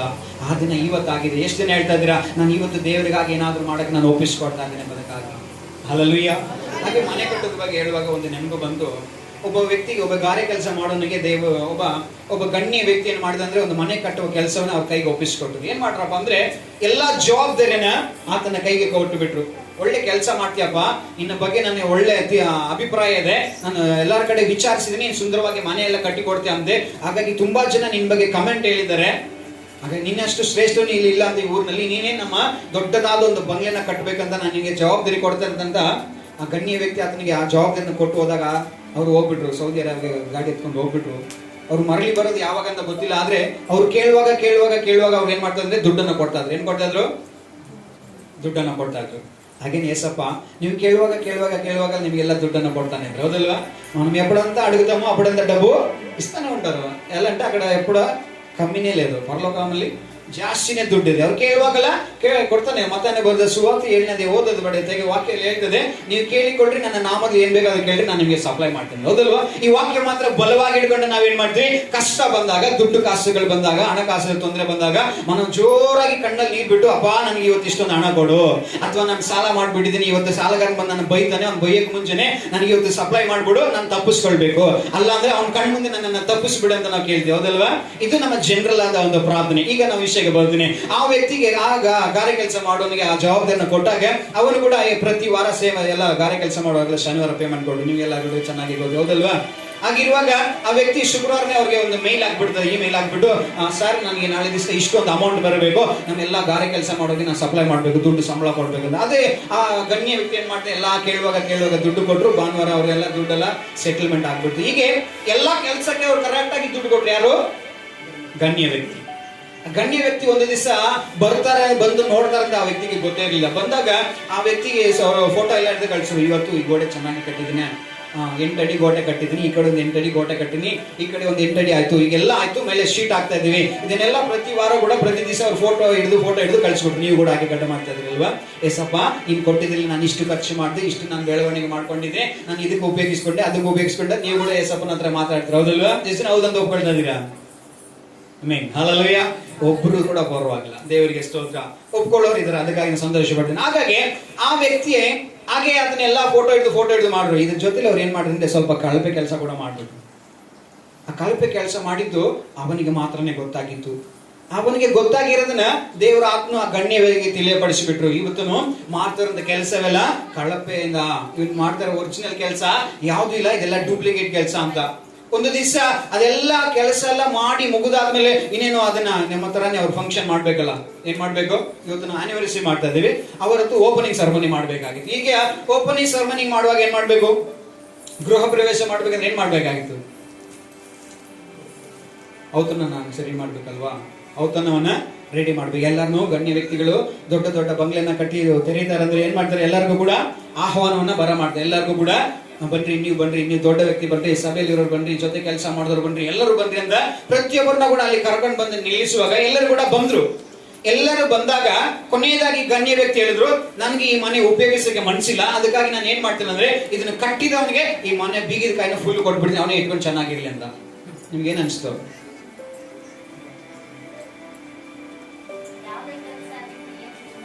ಆಮೇಲೆ ಅವನಿಗೆ ಅನಿಸಲೇ ಇಲ್ಲ, ಆತನಿಗೆ ಗೊತ್ತೇ ಆಗ್ಲಿಲ್ಲ, ನಾನು ಚೆನ್ನಾಗಿ ಕೆಲಸ ಮಾಡಿದ್ರೆ ಈ ಒಳ್ಳೆ ಮನೆ ನನಗೆ ಸ್ವಂತವಾಗಿತ್ತಾ ಇತ್ತು ಅಂತ. ನನ್ನ ಪ್ರಿಯ ದೇವಚನಗಳೇ, ಈ ಚಿಕ್ಕ ಆಲಯದಲ್ಲಿ ನೀವು ಇದೀರಂದ್ರೆ ಇದು ನಿಮ್ಮ ಸ್ವಂತ ಮನೆ ಇದ್ದಾಗೆ. ಈ ಆಲಯದೊಳಗಡೆ ನೀವು ಎಷ್ಟು ನಂಬಿಕೆಯಿಂದ ದೇವರಿಗೆ ಬದುಕುತ್ತೀರೋ ಅಷ್ಟೇ ಉತ್ತಮವಾದ ಪ್ರತಿಫಲವನ್ನು ನಿಮಗೆ ದೇವರು ಒದಗಿಸಿಕೊಡ್ತಾರೆ. ನಮ್ಗೆ ದೇವರು ಎಷ್ಟು ಜನ ಹೇಳ್ತಾ ಇದ್ದೀರಾ? ಕಳಪೆ ಕೆಲಸ ಮಾಡೋರ ತರ ನಾವು ಇರೋದಲ್ಲ, ದೇವರಿಗೆ ನಂಬಿಕೆಸ್ಥರಾಗಿ ನಾವು ಇಲ್ಲಿ ಕೆಲಸ ಮಾಡೋರಾಗಿರಬೇಕು. ಸುವಾರ್ತೆ ಸೇವೆ ಕೊಟ್ಟಿದ್ದಾರೆ, ಸಭೆ ಸೇವೆ ಕೊಟ್ಟಿದ್ದಾರೆ, ಅಥವಾ ಒಳ್ಳೆ ಸೇವೆ ನಮಗೆ ಕೊಟ್ಟಿದ್ದಾರೆ ಅಂದ್ಬಿಟ್ಟು ಇಲ್ಲಿ ಬಂದ್ಬಿಟ್ಟು ನಾವು ಸಭೆ ಸೇವೆ ಮಾಡೋದಲ್ಲ. ದೇವರ ಕಣ್ಗಳು ನಮ್ಮನ್ನ ಕಾಣ್ತಾ ಇದೆ, ಲೆಕ್ಕ ಕೇಳೋದು ದೇವರೇ ಆಗಿದ್ದಾರೆ. ಹಲ್ಲೆಲೂಯಾ. ಹಾಗಾಗಿ ಪ್ರಿಯ ದೇವಚನಗಳೇ, ಎಲ್ಲರಿಗೂ ಕೂಡ ಇಲ್ಲಿ ದೇವರಿಗೆ ಕೆಲಸ ಕೊಟ್ಟಿದ್ರೆ, ಎಲ್ಲರಿಗೂ ಕೂಡ ದೇವ್ರ ಕೆಲಸ ಕೊಟ್ಟಿದ್ರೆ, ಇಲ್ಲಿ ಚಿಕ್ಕವರಿಂದ ದೊಡ್ಡವರವರೆಗೂ ಎಲ್ಲರಿಗೂ ಕೂಡ ದೇವರೊಂದು ಜವಾಬ್ದಾರಿನ ಕೊಟ್ಟಿದ್ರೆ, ಆದ್ರೆ ದೇವರು ಬರುವಾಗ ಆ ಜವಾಬ್ದಾರಿ ನನ್ನಲ್ಲಿ ನಿಮ್ಮಲ್ಲಿ ಎಲ್ಲರೂ ಕೂಡ ಕೇಳುವಾಗ ಅವಾಗ ನೀವೇನು ಯೋಚನೆ ಮಾಡ್ತಾ ಇದ್ದೀರಾ? ನನ್ನ ಸಭೆಯಲ್ಲಿ ಬಂದು ಒಂದೇ ಒಂದು ಕ್ಯಾಲೆಂಡರ್ ಹಾಕಿದೆ, ಎಸಪ್ಪ ಸಭೆಗೆ ಬಂದು ಒಂದೇ ಒಂದು ದಿವಸ ನಾನು ಶಾಪೆ ಹಾಕಿದೆ, ಎಸಪ್ಪ ಒಂದೇ ಒಂದು ದಿನ ಬಂದ್ಬಿಟ್ಟು ಅಲ್ಲಿ ಇರುವಂತ ಕುರ್ಚಿಗಳನ್ನ ನಾನು ಯಾವ ಬಟ್ಟೆ ಮಾಡ್ಕೊಂಡು ಒರೆಸ್ಬಿಟ್ಟು ಹೋಗ್ಬಿಟ್ಟೆ, ಇಷ್ಟೇ ನಾನು ಕೆಲಸ ಮಾಡಿದೆ ಅಂತ ಹೇಳ್ತೀರಾ? ಇಲ್ಲ, ಮತ್ತೊಬ್ಬರು ಬಂದ್ಬಿಟ್ಟು ಒಂದು ದಿವಸ ವಿಶೇಷವಾದ ಕೂಟ ಆಯ್ತು ಅಂತ ಪಾಸ್ಟ್ ಹೇಳಿದ್ರು, ಅನೌನ್ಸ್ ಮಾಡಿದ್ರು, ಅದಕ್ಕೆ ಬಂದ್ಬಿಟ್ಟು ಪೇಂಟಿಂಗ್ ಎಲ್ಲ ನಾನು ನೋಡ್ಕೊಂಡು ಹೋಗ್ಬಿಟ್ಟೆ, ಇದು ಮಾಡಿ ನನಗೆ ಸಾಕು ಅಂತ ನೀವು ಹೇಳ್ತೀರಾ? ಇದ್ಯಾವುದು ದೇವರಿಗೆ ಮೆಚ್ಚುಗೆ ಆಗೋದಿಲ್ಲ. ದೇವರ ನಾಮದ ಮಹಿಮೆಗಾಗಿ ನೀವು ಕಾರ್ಯ ಮಾಡುವಾಗಲೇ ಅದು ಮೆಚ್ಚುಗೆ ಆಗೋದು. ಹಲ್ಲೆಲೂಯಾ. ಇವತ್ತು ನನ್ನ ಪ್ರಿಯ ದೇವಚನಗಳೇ, ಇವಾಗ ಅರ್ಥ ಮಾಡ್ಕೊಂಡು ಎಷ್ಟು ಜನ ಇದ್ದೀರಾ? ದೇವರಿಗೆ ಸ್ತೋತ್ರ. ನಾನು ನಂಬುತ್ತೇನೆ, ಹೋಗ್ತಾ ದೇವರ ಆತ್ಮೊಳಗಡೆ ಕಾರ್ಯ ಮಾಡ್ತಾ ಇದ್ದಾರೆ ಅಂತ. ದೇವರಿಗೆ ಸ್ತೋತ್ರ. ನಾವು ನೋಡೋಣ ಕೊರಿಂಥದವರಿಗೆ ಬರೆದ ಪತ್ರಿಕೆ 3ನೇ ಅಧ್ಯಾಯ 16ನೇ ವಚನ 17ನೇ ವಚನ. ನೀವು ದೇವರ ಆಲಯವಾಗಿದ್ದೀರೆಂದು ದೇವರ ಆತ್ಮನು ನಿಮ್ಮಲ್ಲಿ ವಾಸ ಮಾಡುತ್ತಾನೆಂದು ನಿಮಗೇ ಗೊತ್ತಿಲ್ವಾ? ಗೊತ್ತಿದ್ರೆ ಯಾಕೆ ಹಿಂಗ ನಾವು ಮಾಡ್ತಾ ಇದ್ದೇವೆ? ಹೌದಲ್ವಾ? ನಮ್ಮೊಳಗಡೆ ದೇವರ ಆತ್ಮನ ಇದ್ದಾನಂತ ಗೊತ್ತಿದ್ರೆ ಯಾರು ಕೂಡ ಕಳಪೆಯಾದ ಕೆಲಸ ಮಾಡೋದಿಲ್ಲ. ನನ್ನ ಪ್ರಿಯ ದೇವಚನಗಳೇ, ಯೇಸು ಸ್ವಾಮಿ ನನ್ನ ಹುಡ್ಕೊಂಡು ಬಹಳ ಕಿಲೋಮೀಟರ್ ಗಟ್ಟಲೆ ಹೋಗೋದೇ ಬೇಕಾಗಿಲ್ಲ. ಕಣ್ಮುಚ್ಚಿ ನೀವು ಪ್ರಾರ್ಥನೆ ಮಾಡುವಾಗಲೇ ಅವ್ರು ಹೇಳ್ತಾರೆ, ಮಗನೇ ನಾನು ನಿನ್ ಜೊತೆನೇ ಇದ್ದೀನಿ. ಅಲ್ಲಿ ವಾಕ್ಯ ಹೇಳ್ತದೆ, ದೇವರಾತ್ಮನು ನಿಮ್ಮ ಒಳಗಡೆನೇ ಇದ್ದಾರೆ, ನಿಮ್ಮ ಒಳಗಡೆನೇ ಇದ್ದಾರೆ ಎಂಬುದಕ್ಕಾಗಿ ನಿಮ್ಮ ಒಳಗಡೆ ಇರುವಂತ ದೇವರಾತ್ಮನಿಗೆ ನೀವು ಎಷ್ಟು ಕಾಲ ಮೋಸ ಮಾಡ್ತೀರಾ? ನನ್ನ ಪ್ರಿಯ ದೇವಚನಗಳೇ, ನೀವು ದೇವರ ಆಲಯವಾಗಿದ್ದೀರಾ. ಆಲಯವಾಗಿ ದೇವರು ನಿಮ್ಮನ್ನ ಕಟ್ಟಿದ್ದೀರಾ. ಇಲ್ಲಿ ಯಾರೆಲ್ಲ ಕೂಡಿ ಬಂದಿದ್ರೋ ನೀವೆಲ್ಲ ದೇವರ ಆಲಯವಾಗಿದ್ದೀರಾ. ಪಕ್ಕದಲ್ಲಿ ಇರೋರಿಗೆ ಹೇಳ್ರಿ, ನೀವು ದೇವರ ಆಲಯವಾಗಿದ್ದೀರಾ ಎಂಬುದಕ್ಕಾಗಿ.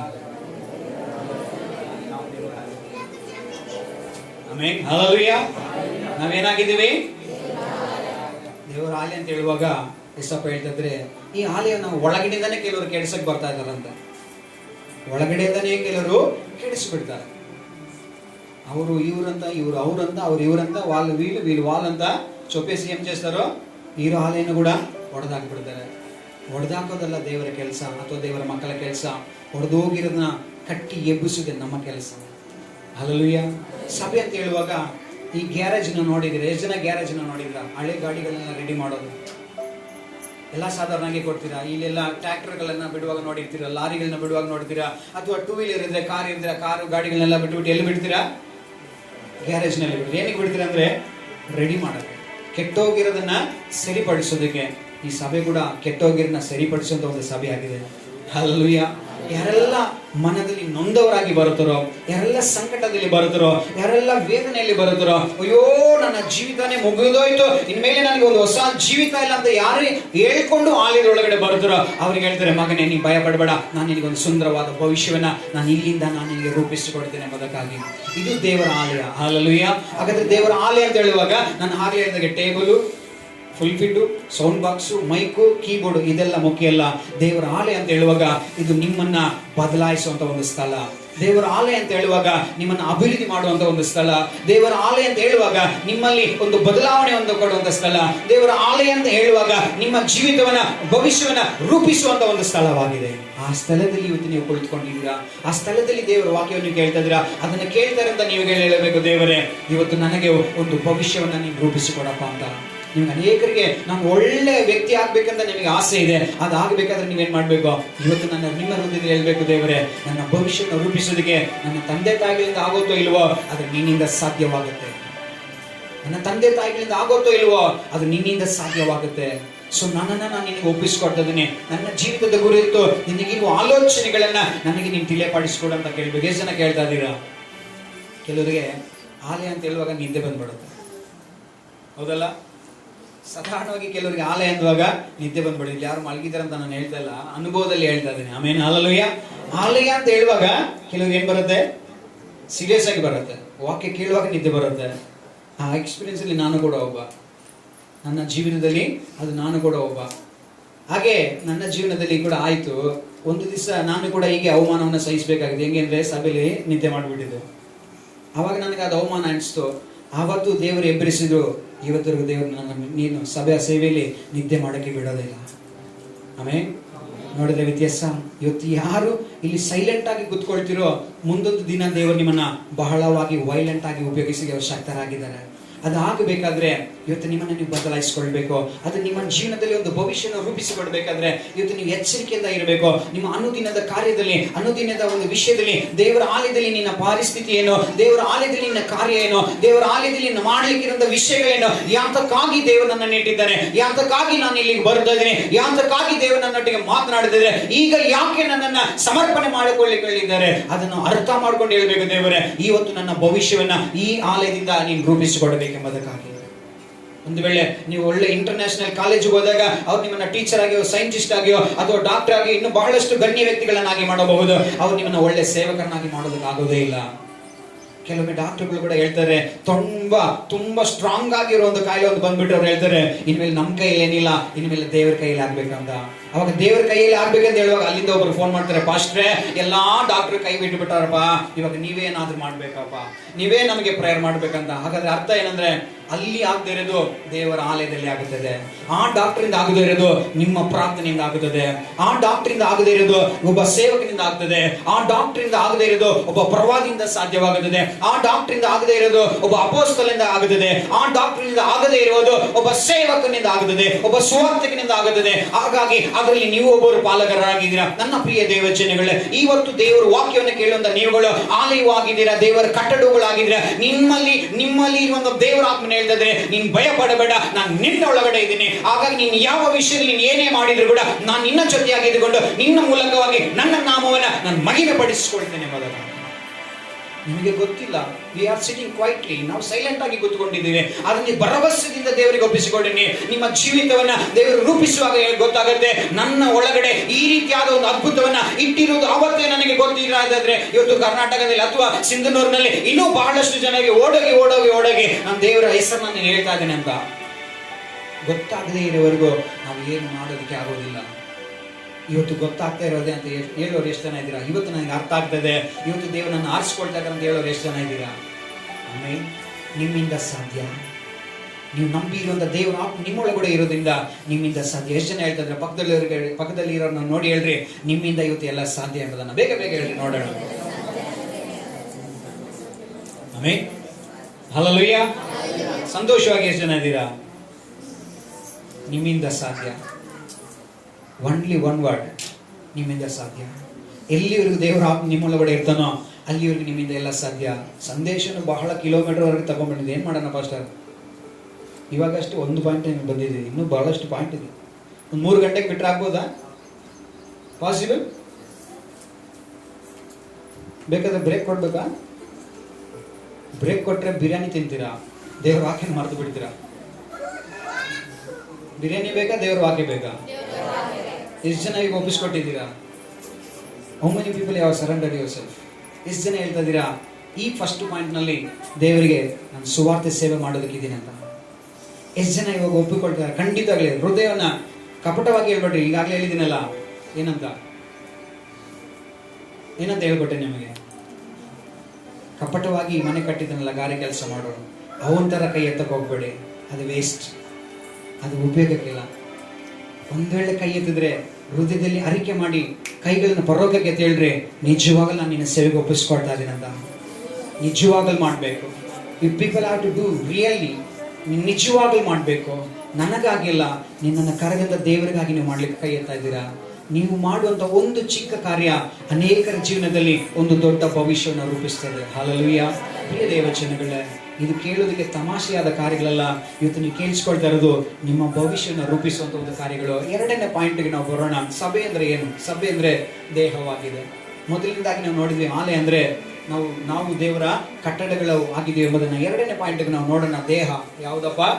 ದೇಹ. ಮೊದಲನೇದಾಗಿ ನಾವು ನೋಡಿದ್ವಿ ಆಲಯ ಅಂತ. ಈಗ 2ನೇದಾಗಿ ನಾವು ನೋಡೋಣ ದೇಹ. ಎಫೆಸದವರಿಗೆ ಬರೆದ ಪತ್ರಿಕೆ 3ನೇ ಅಧ್ಯಾಯ 6ನೇ ವಚನ.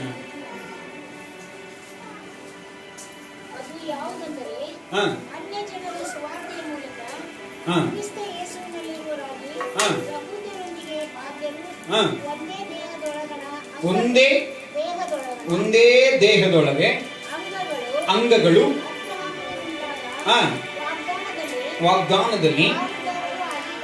ಚೆನ್ನಾಗಿ ಗಮನಿಸಿ, ನಾವೆಲ್ಲ ಒಂದೇ ದೇಹವಾಗಿ ಇಲ್ಲಿ ಬಂದಿದ್ದೀವಿ. ಆಮೇಲೆ ಯೇಸು ಸ್ವಾಮಿ ಎಂಬ ಒಂದೇ ದೇಹದೊಳಗಡೆ ಇವತ್ತು ನಾವೆಲ್ಲರೂ ಸೇರಿ ಬಂದಿದ್ದೀವಿ. ಈ ಒಂದೇ ದೇಹದಲ್ಲಿ ಇರುವಾಗ ಯೇಸು ಸ್ವಾಮಿ ಹೇಳ್ತಾರೆ, ನಾನು ಯಾರಿಗೂ ಪಕ್ಷಪಾತ ಮಾಡೋದಿಲ್ಲ. I will not do that.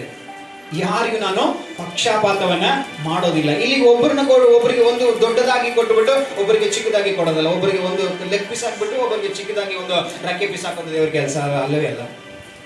ಅರ್ಥ ಆದವ್ರು ಇಲ್ಲಿ ದೇವರಿಗೆ ಇಷ್ಟ. ಆಮೇಲೆ ಅರ್ಥ ಆದವ್ರು ಎಷ್ಟು ಜನ ಇದ್ದೀರಾ? ನನಗೆ ಏನು ದೇವ್ರು ಮಾಡಿದಾರೋ, ಸೇವಕರಿಗೆ ದೇವ್ರು ಏನು ಮಾಡಿದಾರೋ, ಇಲ್ಲಿರುವಂತ ನಿಮಗೂ ಅದನ್ನೇ ದೇವ್ರು ಮಾಡ್ತಾರೆ. ನಿಮಗೂ ಅದನ್ನೇ ಮಾಡೋದು. ನೀವು ಅದನ್ನ ಮಾಡೋದಕ್ಕೆ ಆಸಕ್ತರಾಗಬೇಕು. ಆಲಯ ಅಂತ ನೀವು ಬಂದಿದ್ದೀರಾ, ಆಲಯದಲ್ಲಿ ನೀವು ಕಟ್ಟಲ್ಪಟ್ಟಿದ್ದೀರಾ. ಕಟ್ಟಲ್ಪಟ್ಟಂತ ನಿಮ್ಮನ್ನ ದೇವರು ಮೇಲಕ್ಕೆ ಎತ್ತಬೇಕಾದ್ರೆ ಅಲ್ಲಿ ಒಂದು ತೀರ್ಮಾನ ಮಾಡ್ಕೊಳ್ಬೇಕು, ನಾನು ದೇವರಲ್ಲಿ ಒಂದೇ ಆಗಿದ್ದೀನಿ. I am the one. ನಾನು ಕ್ರಿಸ್ತನ ದೇಹದಲ್ಲಿ ನಾನು ಒಬ್ಬನಾಗಿದ್ದೀನಿ, ಕ್ರಿಸ್ತನ ದೇಹದಲ್ಲಿ ನಾನು ಒಬ್ಬಳಾಗಿದ್ದೀನಿ. ಹಾಗಾಗಿ ದೇವರು ನನ್ನ ಜೀವನದಲ್ಲಿ ಯಾವ ಪಕ್ಷಪಾತವನ್ನು ಕೂಡ ಮಾಡೋದಿಲ್ಲ ಎಂಬುದಾಗಿ ರೋಮ ಬರೆದವರಿಗೆ ಬರೆದ ಪತ್ರಿಕೆ 12ನೇ ಅಧ್ಯಾಯ 14ನೇ ವಚನ.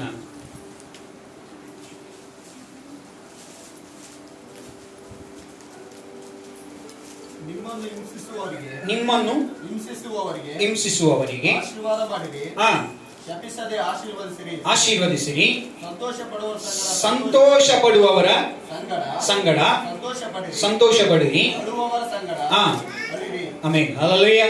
ಹಾಗಾದ್ರೆ ಆಲಯದ ಒಳಗಡೆ ನೀವು ಬರುವಾಗ, ದೇಹದಲ್ಲಿ ನೀವಿರುವಾಗ ನಿಮಗೆ ಏನ್ ಮಾಡಿದ್ರು, ಯಾರು ಏನೇ ಮಾಡಿದ್ರು, ನೀವು ಮೊದಲು ಶಾಪ ಬಿಡಬಾರ್ದು. ಎಷ್ಟು ಜನ ಶಾಪ ಬಿಟ್ಟಿದ್ರೆ, ನೀನು ಹಂಗಾಗ್ಬಿಡ್ಬೇಕು ಹಿಂಗಾಗ್ಬಿಡ್ಬೇಕಂತ ಹೇಳಿರ್ತೀರ. ಸಾಧಾರಣವಾಗಿ ಜಗಳ ಬಂದಾಗ, ಸುಮ್ಮನೆ ಮಾತುಕತೆಗಳು ಬಂದಾಗಲೂ ಕೂಡ ಇದೆಲ್ಲ ನನ್ನ ಬಾಯಲ್ಲಿ ಬಂದ್ಬಿಟ್ಟಿರ್ತದೆ. ಏನ್ ಮಾಡೋದು? ಹುಟ್ಟುಗೂ ನಾ ಸುಟ್ಟರು ಹೋಗಲ್ಲ ಅಂತ ಕೆಲವರು ಹೇಳ್ತಾರೆ. ಹಾಗೆ ಏನ್ ಮಾಡಿದ್ರು ಹೋಗೋದಿಲ್ಲ ಅಂತೆ, ಶಾಪ ಅನ್ನೋದು ಬಂದ್ಬಿಡುತ್ತೆ. ನಾವು ಶಾಪ ಕೊಡೋದಕ್ಕಾಗಿಲ್ಲ, ನಿಮ್ಮಿಂದ ದೇವರ ಆಶೀರ್ವಾದ ನಾವು ನೋಡಿದಕ್ಕಾಗಿ ದೇವರು ನಿಮ್ಮನ್ನು ಆರಿಸಿಕೊಂಡವರಾಗಿದ್ದಾರೆ. ಹಲ್ಲೆಲೂಯಾ. ನನ್ನ ಪ್ರಿಯ ದೇವಚನಗಳೇ, ನೀವು ಆಶೀರ್ವಾದಕ್ಕೆ ನಿಧಿಗಳಾಗಿದ್ದೀರಾ. ಅಬ್ರಹಾಮನ ಆಶೀರ್ವಾದ ನಿಮಗೆ ಬರಬೇಕೆಂದ ದೇವರ ಚಿತ್ತವಾಗಿದೆ. ಅಬ್ರಹಾಮನ ವಾಗ್ದಾನಗಳು ನಿಮ್ಮಲ್ಲಿ ನೆರವೇರಬೇಕೆಂಬುದಕ್ಕಾಗಿ ಅಲ್ಲಿ ದೇವರ ವಾಕ್ಯದಲ್ಲಿ ಬರೆಯಲ್ಪಟ್ಟಿದೆ. ಹಾಗಾಗಿ ನೀವು ಕರಗಳನ್ನೆತ್ತಿ ಹೇಳ್ಬೇಕು, ದೇವರೇ ಇವತ್ತು ನನ್ನ ಬಾಯಿಯಿಂದ ಶಾಪ ಅಲ್ಲ, ನನ್ನ ಬಾಯಿಯಿಂದ ಆಶೀರ್ವಾದಗಳನ್ನು ಮಾತ್ರ ನಾನು ಹೊಂದಿಕೊಳ್ಳೋದಕ್ಕೆ ನಾನು ಬಯಸ್ತಾ ಇದ್ದೇನೆ ಎಂಬುದಕ್ಕಾಗಿ. ಎಷ್ಟು ಜನ ಆಶೀರ್ವಾದ ಬೇಕಂತ ಬಯಸ್ತಾ ಇದ್ದೀರಾ? ಏನಪ್ಪಾ ಇದು, ಇವತ್ತು ಸಭೆ ಆನಿವರ್ಸರಿಗೆ ಕರೆದು ಬಿಟ್ಟಿದ್ದೀರಾ, ನಮ್ಗೆ ಹೆಂಗೆ ಆಶೀರ್ವಾದ ಬರ್ತದೆ ಅಂತ. ಹೌದಲ್ವಾ? ನೀವು ಮಾಡಿದ ಪ್ರತಿಯೊಂದು ತೀರ್ಮಾನದಲ್ಲೂ ದೇವರು ನಿಮ್ಮನ್ನು ಆಶೀರ್ವಾದ ಮಾಡ್ತಾನೆ ಇದ್ದಾರೆ. ಹಲ್ಲೆಲೂಯಾ. ನನಗೆ ಗೊತ್ತು, ಇಲ್ಲಿ ಕೆಲವರು ಮಾತ್ರ, ಕೆಲವರಿಗೆ ಏನು ಕೂಡ ಅರ್ಥನೇ ಆಗ್ತಿಲ್ಲ, ಅದಕ್ಕೆ ನಾನೇನು ಮಾಡೋಕ್ಕಾಗ್ತಿಲ್ಲ. ಆಮೇಲೆ ಹಲ್ಲೆಲೂಯಾ. ಅರ್ಥ ಆದವರಿಗೆ ಹೃದಯದಲ್ಲಿ ಸಂತೋಷ ಬರ್ತಾ ಇದೆ, ಅರ್ಥ ಆದವರಿಗೆ ಹೃದಯದಲ್ಲಿ ನಗು ಬರ್ತಾ ಇದೆ, ಅರ್ಥ ಆದವರಿಗೆ ನನ್ನಿಂದ ದೇವರು ಏನಾದ್ರೂ ಮಾಡಬೇಕೆ ಒಂದು ನಂಬಿಕೆ ಬರ್ತಾ ಇದೆ. ಅರ್ಥ ಆಗದೆ ಇದ್ದವ್ರಿಗೆ ಇವ್ರು ಏನೋ ಮಾತಾಡ್ತಾ ಇದ್ದಾರೆ ಅನಿಸ್ತಾ ಇದೆ. ಅರ್ಥ ಆದವರಿಗೆ ಮಾತ್ರ ನಾನು ದೇವರಿಗೆ ಸ್ತೋತ್ರ ಮಾಡ್ತೇನೆ. ಯಾರೆಲ್ಲ ಅರ್ಥ ಮಾಡ್ಕೊಂಡಿದ್ರೋ ಅವರನ್ನ ದೇವರನ್ನ ಆರಿಸ್ಕೊಂಡಿದ್ರು, ಅದಕ್ಕಾಗಿ ನಾನು ಸಂತೋಷ ಪಡ್ತಾ ಇದ್ದೇನೆ. ಹಲ್ಲೆಲೂಯಾ. ದೇವರಿಗೆ ಸ್ತೋತ್ರ. 12ನೇ ಅಧ್ಯಾಯ, ಕೊರಿಂಥದವರಿಗೆ ಬರೆದ ಪತ್ರಿಕೆ 12ನೇ ಅಧ್ಯಾಯ 13ನೇ ವಚನ.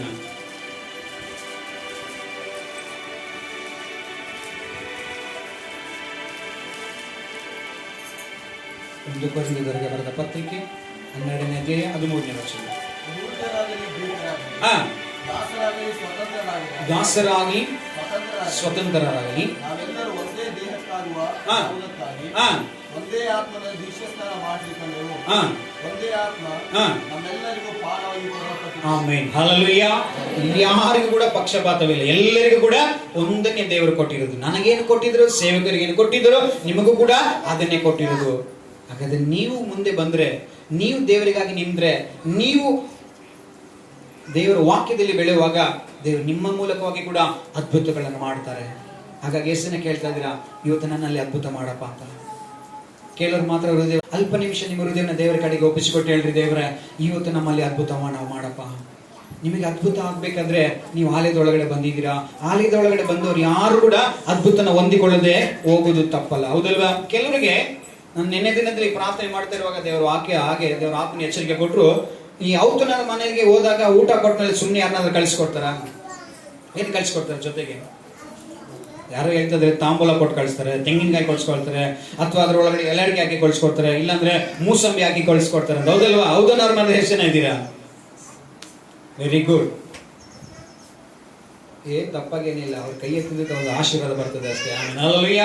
ಹಾಗಾದ್ರೆ ಏನಕ್ಕಪ್ಪ ಅದನ್ನ ಹೇಳಿದಂದ್ರೆ, ದೇವರ ಆತ್ಮನ ಎಚ್ಚರಿಕೆ ಕೊಟ್ರು, ಈ ಕೂಟದಲ್ಲಿ ಯಾರೆಲ್ಲ ಬಂದಿದ್ದಾರೋ ಈ ಸಂದೇಶನ ಕೇಳಿ ಅವ್ರು ಬರಿಗೈಯಲ್ಲಿ ಹೋಗೋದಿಲ್ಲ.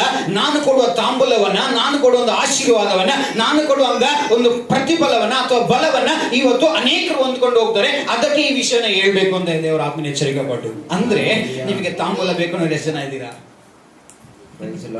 ಆಮೇಲೆ ಕೈ ತೋರಿಸ್ರಿ. ಇಲ್ಲ, ತಾಂಬೂಲ ಕೆಲವರಿಗೆ ಬೇಕಾಗಿಲ್ಲ. ಅದನ್ನೇ ಹೇಳ್ತಾ ಇದೀನಿ, ಆವಾಗಿಂದ ಅದ್ಭುತ ಬೇಕು, ದೇವರ ಜನರಿಗೆ ಅದ್ಭುತವಾಗಬೇಕು. ಅದ್ಭುತನೇ ಆ ತಾಂಬೂಲ. ಹಲ್ಲೆಲೂಯಾ. ಅತಿಶಯವಾದ ಕಾರ್ಯಗಳು ಇವತ್ತು ತಾಂಬೂಲ. ಎಷ್ಟು ಜನ ನೀವು ಒಪ್ಪಿಸ್ಕೊಡ್ತಾ ಇದ್ದೀರೋ ಅದು ನಿಮಗೆ ದೇವರು ಕೊಟ್ಟೆ ಕಳಿಸೋದು, ಬರಿಗೈಯಲ್ಲಿ ಯಾರನ್ನು ಕಳಿಸೋದಿಲ್ಲ. ಕೆಲವರು ಊಟ ಮಾಡ್ಬಿಟ್ಟು ಅರ್ಜೆಂಟನಲ್ಲಿ ಓಡಾಡ್ಬಿಡ್ತಾರೆ, ಅಲ್ಲಿ ಹೋಗ್ಬೇಕು ಇಲ್ಲಿ ಹೋಗ್ಬೇಕಂತ. ಕೊನೆಯವರೆಗೆ ಯಾರು ತಾಳಿದವರೋ ಅವರೇ ಭಾಗ್ಯವಂತ ದೇವರ ವಾಕ್ಯದಲ್ಲಿ ಬರೆಯಲ್ಪಟ್ಟಿದೆ. ಹಲ್ಲೆಲೂಯಾ. ಹಾಗಾಗಿ ಪ್ರಿಯ ದೇವ ಜನಗಳೇ, ಯಾರಿಗೆಲ್ಲ ಅವಸರವಾಗಿ ಹೋಗ್ಬೇಕಂತ ಇದೆಯೋ ಅವರು ಅವಸರವಾಗಿ ಹೋಗ್ಬಿಡ್ತಾರೆ. ಯಾರೆಲ್ಲ ದೇವರ ವಾಕ್ಯದಲ್ಲಿ ಕೊನೆಯವರೆಗೂ ಕೇಳಿ ಇವತ್ತು ದೇವರು ಕೊಡುವಂತ ತಾಂಬೂಲವನ್ನ ಅಥವಾ ಅವರ ಕಡೆಯಿಂದ ಬರುವಂತ ಆಶೀರ್ವಾದಗಳನ್ನ ಒಂದೇವರೆಗೂ ಏನೇ ಪರಿಸ್ಥಿತಿ ಕೂಡ ನಾನು ಇಲ್ಲಿ ತಾಳ್ಮೆಯಿಂದ ಇರ್ತೀರೋ ಅವರಿಗೆ ದೇವರು ಇದನ್ನೆಲ್ಲ ಕೊಟ್ಟೆ ಕಳಿಸ್ಕೊಡ್ತಾರೆ. ಹಲ್ಲೆಲೂಯಾ. ಹಾಗಾದ್ರೆ ಏನ್ ಮಾಡೋಣ ಅಂದ್ರೆ, ಮೂರನೇದ ವಿಷಯಕ್ಕೆ ನಾವು ಬರೋಣ. ಕುಟುಂಬ. ಸಭೆ ಅಂತ ಹೇಳುವಾಗ ಒಂದು ಕುಟುಂಬವಾಗಿದೆ. ಎರಡು ನಾವು ನೋಡಿದೀವಿ. ಸಭೆ ಅಂತ ಹೇಳುವಾಗ ಏನಾಗಿದೆ? ದೇಹವಾಗಿದೆ. ಮೊದಲನೇದು ಆಲಯವಾಗಿದೆ, ಮೂರನೇದು ಕುಟುಂಬ. ನಾವೆಲ್ಲ ಒಂದೇ ಕುಟುಂಬದವರು. ಒಂದೇ ಕುಟುಂಬದಲ್ಲಿ ಎಲ್ಲಾನ ಜಾಸ್ತಿ ಜಗಳ ಮಾಡೋದು ನೋಡಿದ್ದೀರಾ?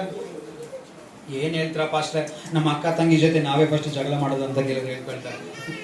ಆಮೇಲೆ ಹೌದಲ್ವಾ? ಅದೇ ಸಭೆಯಲ್ಲಿ ನಮ್ಮನ್ನ ದೇವರು ಏತಕ್ಕಾಗಿ ಇಟ್ಟಿದ್ರಂದ್ರೆ, ಒಬ್ಬರ ಭಾರವನ್ನ ಒಬ್ಬರು ಓರೋದಕ್ಕಾಗಿ ದೇವರು ನಮ್ಮನ್ನ ಇಟ್ಟಿದ್ದಾರೆ.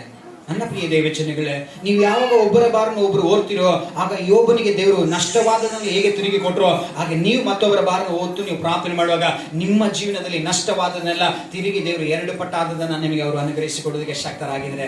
ಆಮೇಲೆ ಅಂತ ಹೇಳೋರು ಎಷ್ಟು ಜನ ಇದ್ದೀರಾ? ನೀವೇನೆಲ್ಲ ನಷ್ಟ ಮಾಡ್ಕೊಂಡಿದ್ದೀರೋ ಇವತ್ತು ದೇವರಾದ ನಮಗೆ ತಿರುಗಿ ಕೊಡೋದಕ್ಕೆ ಪ್ರಾಮಿಸ್ ಮಾಡ್ತಾ ಇದ್ದಾರೆ. ಹಲ್ಲೆಲೂಯಾ. ನಾಟ್ ಮೈ ಸೆಲ್ಫ್, ನಾನಾಗಿ ನಾನು ಹೇಳ್ತಾ ಇದ್ದಿಲ್ಲ, ಬದಲಾಗಿ ದೇವರು ಆತ್ಮ ನಿಮಗೆ ಹೇಳೋದಕ್ಕೆ ಹೇಳ್ತಾ ಇದ್ದಾರೆ. ನಾವು ನೋಡೋಣ ಎಫೆಸರಿಗೆ ಬರೆದ ಪತ್ರಿಕೆ 2ನೇ ಅಧ್ಯಾಯದ 19ನೇ ವಚನ. ಹೀಗಿರಲಾಗಿ ನೀವು ಇನ್ನು ಮೇಲೆ ಪರದೇಶದವರು ಅನ್ಯರು ಆಗಿರದೆ ದೇವಜನರೊಂದಿಗೆ ಒಂದೇ ಸಂಸ್ಥಾನದವರು ದೇವರ ಮನೆಯವರು ಆಗಿದ್ದೀರಿ. ಅಪೊಸ್ತಲರು ಸಾಕು, ಅಲ್ಲಿ ಏನ್ ಹೇಳ್ತದೆ? ಒಂದೇ ಮನೆಯವರಾಗಿದ್ದೀರಿ. ಹಲ್ಲೆಲೂಯಾ.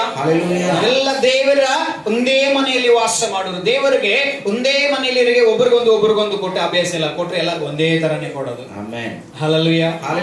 ಒಂದೇ ತರನೇ ಕೊಡೋದು, ಯೂನಿಫಾರ್ಮ್ ಆಗಿ ಕೊಡ್ತಾರೆ. ಕೆಲವರು ಇಲ್ಲಿ ಹೆಣ್ಮಕ್ಳೆಲ್ಲ ಬಂದು ಫಂಕ್ಷನ್ ಮಾಡುವಾಗ ಏನ್ ಮಾಡ್ತಾರೆ, ಕೊಯರ್ ಟೀಮ್ ರೆಡಿ ಮಾಡಿದಾಗ ಅವ್ರು ಕೆಲವರು ಒಂದು 10 ಜನ ಇದ್ರೆ 10 ಜನ ಒಂದೇ ಕಲರ್ ಅಲ್ಲಿ ಮ್ಯಾಚ್ ಮಾಡ್ಕೊಂಡು ಬರ್ತಾರೆ. ಯಾಕಂದ್ರೆ ಒಬ್ರಿಗೊಬ್ರು ಜಗಳ ಆಗ್ಬಾರ್ದು ಅಂತ. ಒಬ್ರು ಹೈಲೈಟ್ ಆಗ್ಬೇಕು, ಒಬ್ರು ವೈಲೈಟ್ ಆಗ್ಬೇಕಂತ ಏನು ಮಾಡೋದಿಲ್ಲ. ಎಲ್ಲರಿಗೂ ಕೂಡ ಒಂದೇ ತರ ಇರ್ಬೇಕಂತ ಬಯಸ್ತಾರೆ. ನನ್ನ ಅಪ್ಪ ಕೂಡ ನಿಮ್ಮೆಲ್ಲರೂ ಒಂದೇ ತರ ಆಶೀರ್ವಾದ ಮಾಡಬೇಕಂತ. ಒಂದೇ ತರ, ಓನ್ಲಿ ಒನ್ ವೇ, ಒಂದೇ ದಾರಿಯಲ್ಲಿ ಅವ್ರು ಬಂದಿದ್ದಾರೆ, ಒಂದೇ ಮಾರ್ಗವಾಗಿ ಅವರು ಹೋಗಿದ್ದಾರೆ. ಆ ಒಂದೇ ಮಾರ್ಗವಾಗಿ ನಿಮ್ಮನ್ನ ಕರೆದಾದ್ರೆ ಆ ಒಂದೇ ಮಾರ್ಗವಾಗಿ ಇವತ್ತು ಕೂಡ ನಿಮ್ಮನ್ನ ಆಶೀರ್ವಾದ ಮಾಡೋಕೆ ಅವರು ಬಯಸ್ತಾ ಇದ್ದಾರೆ. ಒಂದೇ ಮಾತು. ನನ್ನ ಮಕ್ಕಳು ಎಂದಿಗೂ ಆಶಾಭಂಗ ಪಡಬಾರದು. ಹಲ್ಲೆಲೂಯಾ. ಅವರಲ್ಲಿ ಒಂದೇ ಒಂದು ಆಲೋಚನೆ, ನನ್ನ ಮಕ್ಕಳು ಎಂದಿಗೂ ಆಶಾಭಂಗ ಪಡಬಾರದು. ಇಲ್ಲಿ ಬಂದವರಿಗೆ ದೇವರು ವಾಕ್ಯ ಹೇಳ್ತದೆ, ನೀವು ಯಾರು ಕೂಡ ಇವತ್ತು ವ್ಯರ್ಥವಾಗಿ ಹೋಗೋದಿಲ್ಲ. 3ನೇ ಅಧ್ಯಾಯದ 14ನೇ ವಚನ.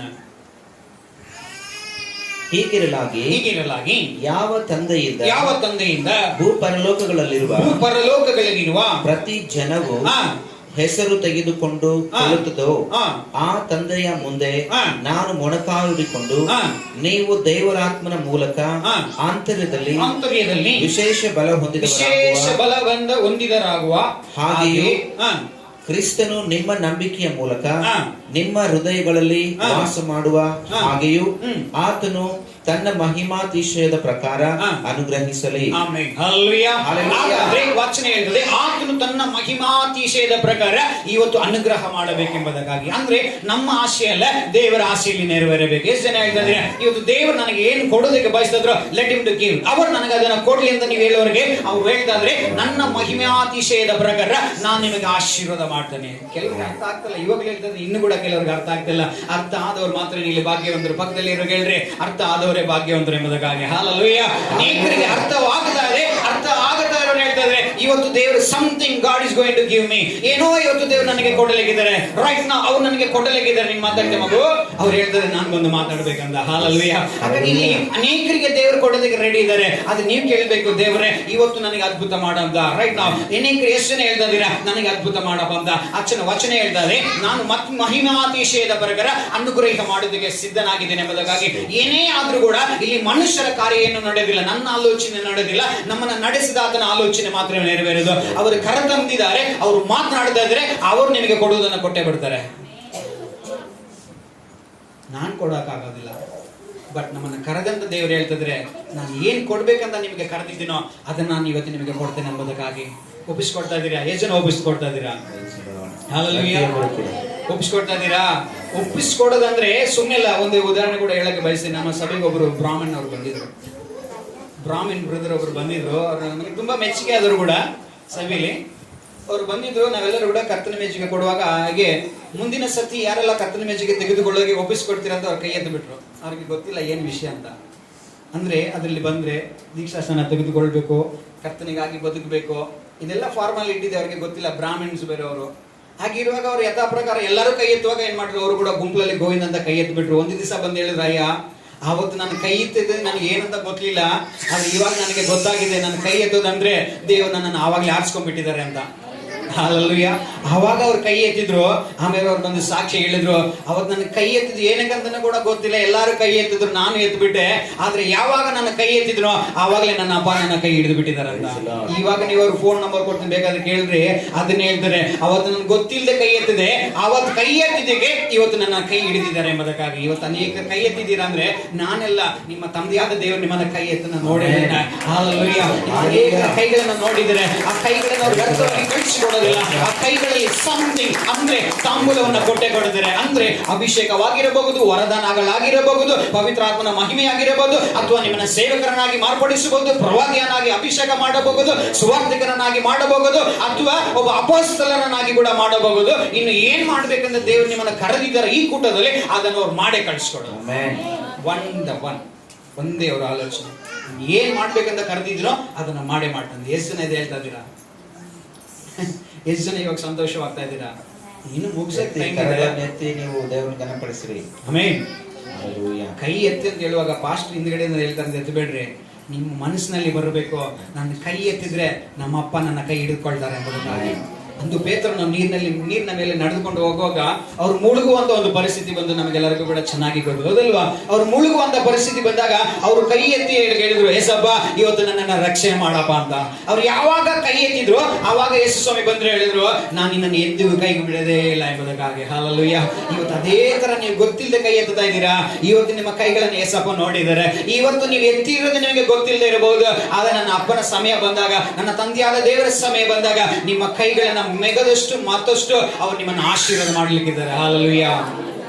ಹೀಗೆ ಕಳೆದ 2019ರಲ್ಲಿ ಒಂದು ಸಭೆಗೆ ನನ್ನನ್ನು ಕರೆದಿದ್ದಾಗ, IPC ಸಭೆಗೆ ಕರೆದಿದ್ರು. ಅಲ್ಲಿ ಕೂಡ ದೇವರಾತ್ಮ ಉಪವಾಸ ಪ್ರಾರ್ಥನೆಯಲ್ಲಿ ಬೆಳಗ್ಗೆಯಿಂದ ಸಂಜೆವರೆಗೆ ಇಟ್ಕೊಂಡ್ಬಿಟ್ರು, ಬಿಡ್ಲಿಲ್ಲ, ಹೋಗ್ಲೇಬಾರ್ದು ನೀವು ಎಲ್ಲಿಗಂತ.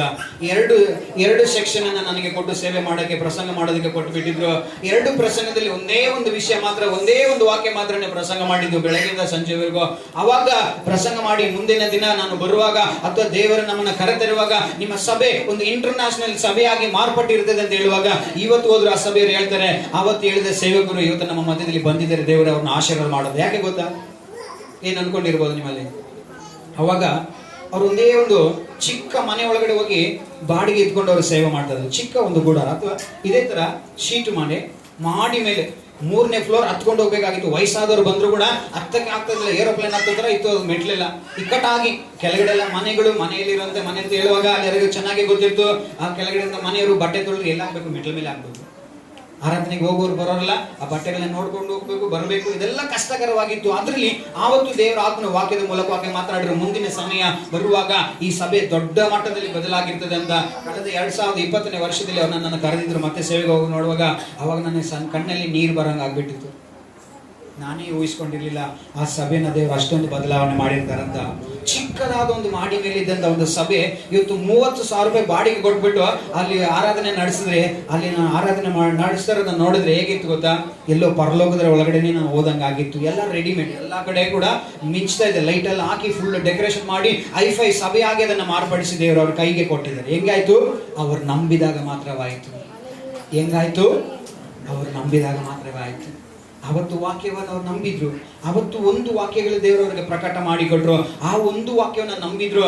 ಮತ್ತೆ 2019ರಿಂದ 2020ನೇ ವರ್ಷದ ಉಪವಾಸ ಕೂಟದಲ್ಲಿ ನನ್ನ ಕರೆಯುವಾಗ ಅಲ್ಲಿ ನಾನು ಸಾಕ್ಷಿಯಾಗಿ ಕಂಡಿದ್ದು, ಆ ಸಭೆ ಶೀಟ್ ಮನೆಯಲ್ಲಿದ್ದ ಸಭೆಯಲ್ಲ, ಒಂದು ಮಾಡಿ ಮನೆಯಲ್ಲಿದ್ದಂತ ಒಂದು ಸುಂದರವಾದ ಒಂದು ಪರಲೋಕದ ಅನುಭವವನ್ನು ಕೊಡುವಂತ ಒಂದು ಸುಂದರವಾದ ಒಂದು ಗುಡಾರದ ಒಳಗಡೆ ಅವರ ಆರಾಧನೆಯನ್ನ ನಡೆಸ್ತಾರೆ. ಹೆಂಗಾಯ್ತು? ನಂಬಿದಾಗ ಮಾತ್ರವೇ ಆಯ್ತು. ಹಾಲೆಲೂಯಾ.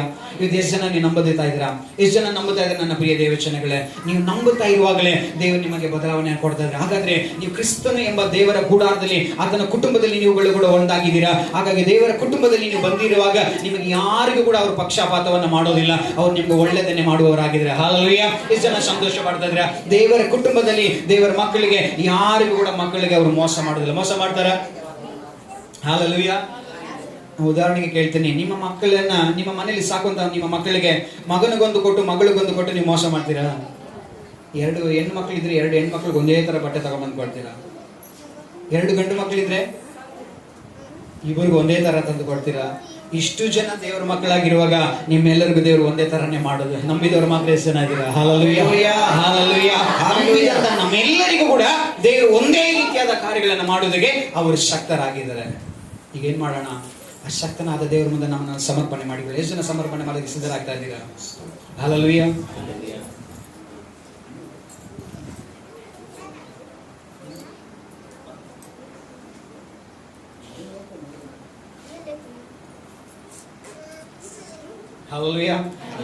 ನನಗೂ ಪಾಸ್ಟ್ಗೆ ಒಂದು ಡಿಸ್ಕಸ್ ನಡೀತಾ ಇದೆ. ಊಟ ಇನ್ನೂ ಕೊಡ್ಲಾ ನಿಲ್ಲಿಸ್ಲಾ ಅಂತ. ಎಷ್ಟು ಜನ ಹೇಳ್ತಾರೆ ಈ ಬಿರಿಯಾನಿ ನನಗೆ ಬೇಕಂತ? ಎಷ್ಟು ಜನ ಹೇಳ್ತಾ ಇದ್ದಾರೆ? ನಿಮ್ಮ ಮೇಲೆ ಬಿಟ್ಬಿಡೋಣ. ಆ ಬಿರಿಯಾನಿ, ಕೋಳಿ ಬಿರಿಯಾನಿ ಬೇಕಾ ಇಲ್ಲ ದೇವರು ಹಾಕಿದ ಬಿರಿಯಾನಿ ಬೇಕಾ? 3 ಗಂಟೆಗೆ ಬಿಡೋದು. ನಮ್ಮನೆಯವರೇ ಬೈಕೊಂಡ್ಬಿಡ್ತಾರೆ. ನಮ್ಮನೆಯವರೇ ನಮಗೆ ಬೈಕೊಂಡ್ಬಿಡ. ಅದ್ರ ನೀವೆಲ್ಲ ನನ್ನ ಮನೆಯವರೇ. ನಮ್ಮ ಮನೆಯವ್ರನ್ನ ನಾನು ಬೆಂಗಳೂರಿಂದ ಬಂದವ್ರನ್ನ ನೋಡ್ಬೇಡಿ, ನೀವೆಲ್ಲ ನನ್ನ ಮನೆಯವರೇ. ಇವೆಲ್ಲ ನನ್ನ ಮನೆಯವರು. ಈಗ ವಾಕ್ಯನ ಹೇಳ್ತಲ್ಲ, ನಾವೆಲ್ಲ ಒಂದೇ ಕುಟುಂಬದವ್ರು ಅಂತ. ಮತ್ತೆ ನನ್ನ ಕುಟುಂಬ ಯಾಕೆ ತಿರುಗಿ ನೋಡ್ತೀರಾ? ನೀವೆಲ್ಲ ನನ್ನ ಕುಟುಂಬನೇ. ಹಲ್ಲೆಲೂಯಾ. ನೀವೆಲ್ಲ ನನ್ನ ಕುಟುಂಬನೇ. ನೀವೇ ಬೈಕೊಂಡ್ಬಿಡ್ಬಾರ್ದು. ಏನಪ್ಪ ಇವತ್ತು ಅಪರೂಪಕ್ಕೆ ಬಂದ್ಬಿಟ್ಟು ಇಷ್ಟೊಂದು ಪ್ರಸಂಗ ಮಾಡ್ತಾರ, ನಾನು ಪ್ರಸಂಗ ಮಾಡ್ತಿಲ್ಲ, ಏನ್ ಏಸಪ್ಪ ಹೇಳಿದ್ರು ಅದನ್ನ ನನಗೆ ಪ್ರಕಟ ಮಾಡಿ ಕೊಡ್ತಾನೆ. ಹಲ್ಲೆಲೂಯಾ. ಇದು ದೇವರ ಕುಟುಂಬ. ನಾವೆಲ್ಲ ದೇವರ ಕುಟುಂಬಗಳಾಗಿದ್ದೀವಿ. ಇನ್ನೂ ಕೂಡ ಇದೆ, ಪರವಾಗಿಲ್ಲ. ಆದ್ರೆ ನಾವು ಒಂದು ಮಾತ್ರ ಮಾಡೋಣ. ಈಗ ನಾವು ಮೊಣಕಾಲಲ್ಲಿ ನಿಲ್ಲ, ನೇಸದ ಮೊಣಕಾಲ ನಿಲ್ಲಲು ತಯಾರಾಗ್ತಾ ಇದ್ದೀರಾ?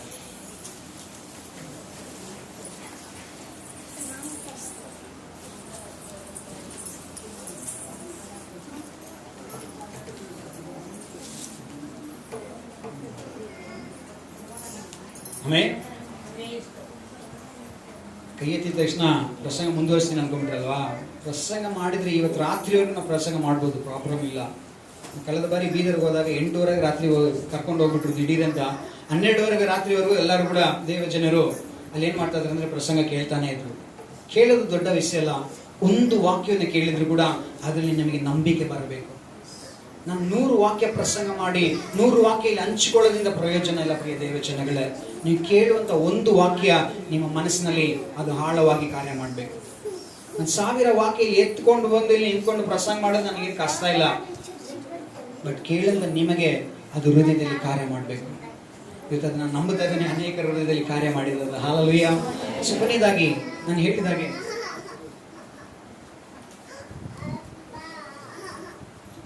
ಆಮೇಲೆ ಹಲ್ಲೆಲೂಯಾ. ಸೊ ಏನ್ ಮಾಡ್ತಾ ಇದ್ದೀರಾ? ಯಾರೆಲ್ಲ ಕೇಳಕ್ಕೆ ತಯಾರಾಗಿದ್ದೀರಾ? ಏನಂತ ಕೇಳ್ತೀರಾ? ನಿಮ್ಗೆ ಆವಾಗಿಂದ ಹೇಳಿದೆ ನನಗೆ ಅದ್ಭುತ ಮಾಡಪ್ಪ ಅಂತ ಕೇಳಬೇಕು. ಬೇರೆ ಏನು ಕೇಳಬೇಕು? ನಥಿಂಗ್. ಹಣ ಕೊಡು, ಐಶ್ವರ್ಯ ಕೊಡು, ಸಾಲ ಮಾಡಿದ್ದೀನಿ, ಅವ್ರಿಗೆ ಇಷ್ಟು ಸಹಾಯ ಮಾಡಬೇಕು, ಮನೆ ಕಟ್ಟೋದು ನಿಂತೋಗ್ಬಿಟ್ಟಿದೆ, ಇದೆಲ್ಲ ಕೇಳ್ಬೇಡಿ. ನೀವು ಕೇಳಿಲ್ಲ ಅದಪ್ಪ ನಿಮಗೆ ಕೊಟ್ಟೆ ಕೊಡ್ತಾರೆ. ದೇವ್ರ ವಾಕ್ಯ ಹೇಳ್ತದೆ, ನಾನು ನಿನ್ನನ್ನು ಅಪಮಾನದಲ್ಲಿ ಬಿಟ್ಟು ಬಿಡೋದಿಲ್ಲ, ನಾನು ನಿನ್ನನ್ನು ನಿಂದೆಯಲ್ಲಿ ಬಿಟ್ಟು ಬಿಡೋದಿಲ್ಲ, ನಾನು ನಿನ್ನನ್ನು ಪರಿಹಾಸದಲ್ಲಿ ಬಿಟ್ಟು ಬಿಡೋದಿಲ್ಲ. ಆದರೆ ನೀನು ನನಗೆ ಬರೋದನ್ನ, ನೀನು ನನ್ನಲ್ಲಿ ಬೇರೂರಿ ನಿಲ್ಲೋದನ್ನ ನೀನು ಮಾತ್ರ ಬಿಟ್ಟು ಬಿಡಬೇಡ ಅಂತ ಇವತ್ತು ನೀವು ತೀರ್ಮಾನ ಮಾಡಬೇಕು. ದೇವರೇ ಏನು ಕೇಳ್ತೀರಾ? ಎಸಪ್ಪ ಇವತ್ತು ನನಗೆ ಅದ್ಭುತ ಮಾಡಪ್ಪ ಅಂತ. ಎಷ್ಟು ಜನ ಕೇಳ್ತಾ ಇದ್ದಾರೆ? ಕಣ್ಮುಚ್ಚಿ ಕೇಳ್ರಿ, ದೇವರೇ ಎಸಪ್ಪ ಇವತ್ತು ನನಗೆ ಅದ್ಭುತ ಮಾಡಪ್ಪ ಅಂತ. ಹೃದಯದಲ್ಲಿ ಕೇಳ್ರಿ, ದೇವರೇ ಅದ್ಭುತ ಮಾಡಪ್ಪ ಅಂತ ಕೇಳ್ರಿ. ಅದ್ಭುತ ಮಾಡಪ್ಪ ಅಂತ ನಾವು ಕೇಳೋದಕ್ಕೆ ಹೋಗೋಣ. ಎಷ್ಟು ಜನ ಕೇಳಿದ್ರೆ ನನ್ನ ಜೊತೆ ಇದ್ದೀರಾ? ಕಣ್ಮುಚ್ಚಿ, ಎಲ್ಲರೂ ಕೂಡ ಕಣ್ಮುಚ್ಚಿ, ಎಡಗಡೆ ಬಲಗಡೆ ಯಾರು ಕೂಡ ನೋಡದೆ ಇವತ್ತು ದೇವರೇ ನಮಗೆ ಅದ್ಭುತ ಮಾಡಪ್ಪ ಅಂತ ಕೇಳ್ರಿ. ಇನ್ಮೇಲಾದ್ರೂ ನಾನು ನಿನಗಾಗಿ ಬದುಕೇನೆ ಸ್ವಾಮಿ. ಅಪ್ಪ ಇನ್ಮೇಲಾದ್ರೂ ನಾನು ನಿನಗಾಗಿ ಬದುಕಬೇಕಾಗಿದೆ ಸಪ್ಪ. ಇನ್ಮೇಲಾದ್ರೂ ನನ್ನ ಜೀವನದಲ್ಲಿ ನಾನು ಅದ್ಭುತ ಮಾಡಪ್ಪ ಅಂತ ಕೇಳಿಕೊಳ್ರಿ. ಬೇಗ ಬೇಗ ಕೇಳ್ರಿ. Hallelujah. Thank you, Jesus. ಪ್ರಾರ್ಥನೆ ಮಾಡಿ. ನಿಮ್ಮ ಪ್ರಾರ್ಥನೆಗೆ ದೇವರು ಪ್ರತಿಫಲವನ್ನು ಕೊಡುವುದಕ್ಕೆ ಶಕ್ತರಾಗಿರ್ತಾರೆ. Hallelujah. Hallelujah. Hallelujah. ಸ್ತೋತ್ರ ಸ್ತೋತ್ರ.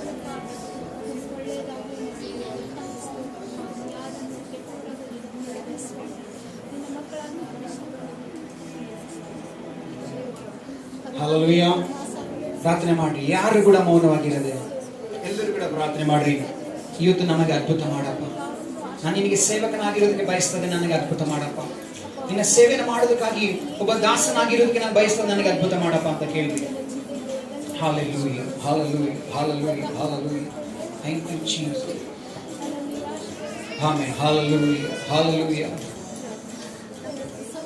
ಪ್ರಾರ್ಥನೆ ಮಾಡಿ. ಯಾರು ಕೂಡ ಮೌನವಾಗಿರದೆ Hallelujah. ಸ್ತೋತ್ರ ಸ್ತೋತ್ರ ಸ್ತೋತ್ರ ಸ್ತೋತ್ರ ಸ್ತೋತ್ರ. Hallelujah. Hallelujah. Hallelujah. ನಾವು ಕೇಳಿಕೊಳ್ಳೋಣ, ನಂಬಿಕೆಯಿಂದ ಕೇಳಿಕೊಳ್ಳುವಾಗ ಎಲ್ಲವನ್ನ ದೇವರು ನಮಗೆ ಕೊಡೋದಕ್ಕೆ ಶಕ್ತರಾಗಿದ್ದಾರೆ. ಎಲ್ಲರೂ ಕೂಡ ಕೇಳಲಿಕ್ಕೆ ಹೋಗ್ತಾ ಇದ್ದೀವಿ. ದೇವರೇ, 2 ಕರಗಳನ್ನು ಪರಲೋಕಕ್ಕೆ ಎತ್ತಿರಿ. ಯಾರು ಕೂಡ ಕರಗಳನ್ನು ಎತ್ತದೆ ಕೆಳಗೆ ಇಟ್ಕೊಳ್ಬೇಡಿ. 2 ಕರಗಳನ್ನು ಪರಲೋಕಕ್ಕೆ ತೋರಿಸಿ ಕೇಳ್ರಿ. ದೇವರೇ, ಇವತ್ತು ನಮ್ಮ ಜೀವನದಲ್ಲಿ ಅದ್ಭುತ ಮಾಡಪ್ಪ ಅಂತ ಪ್ರೇಮಗಳು ಇಲ್ಲಿ ಹಾಡುತ್ತಾರೆ. ಅದ್ಭುತ ಮಾಡಪ್ಪ ನಮ್ಮ ಜೀವನದಲ್ಲಿ ಇವತ್ತು ಅದ್ಭುತ ಮಾಡಂತ ಪ್ರೇಮಗಳು ಹಾಡುತ್ತಾರೆ. ಹಾಡಿನಲ್ಲಿ ನಿಮ್ಗೊಂದು ಆಶೀರ್ವಾದ ಇದೆ. ಹಾಡನ್ನು ಹಾಡುತ್ತಾ ಇರುವಾಗ ನೀವು ಹೃದಯನ ಬಿಚ್ಚಿ ದೇವರ ಹತ್ರ ಕೇಳಿ, ದೇವರೇ ಇವತ್ತು ನನಗೆ ಅದ್ಭುತವನ್ನ ಮಾಡಪ್ಪ. ನಾನು ಎಲ್ಲವನ್ನ ನಂಬಿ ನಾನು ಮೋಸ ಹೋಗಿದ್ದೆ, ಇವತ್ತು ನನಗೆ ಅದ್ಭುತವನ್ನು ಮಾಡಪ್ಪ. ಪ್ರಾರ್ಥನೆ ಮಾಡ್ರಿ. ಯಾರು ಕೂಡ ಮೌನವಾಗಿರ್ರಿ. ಎಲ್ಲರೂ ಕೂಡ ಕಣ್ಗಳನ್ನು ಮುಚ್ಚಿ ನಂಬಿಕೆಯಿಂದ ಕೇಳ್ರಿ. ಇಷ್ಟು ದಿವಸ ನನ್ನ ಅದ್ಭುತವಾಗಬೇಕಂತ ನಾನು ಬಯಸಲೇ ಇಲ್ಲಪ್ಪ. ಇವತ್ತು ನಾನು ಬಯಸ್ತಾ ಇದ್ದೇನೆ. ಈಗ ನಾನು ಬಯಸ್ತಾ ಇದ್ದೇನೆ. ಇವತ್ತು ನನ್ನಲ್ಲಿ ಅದ್ಭುತ ಮಾಡಪ್ಪ.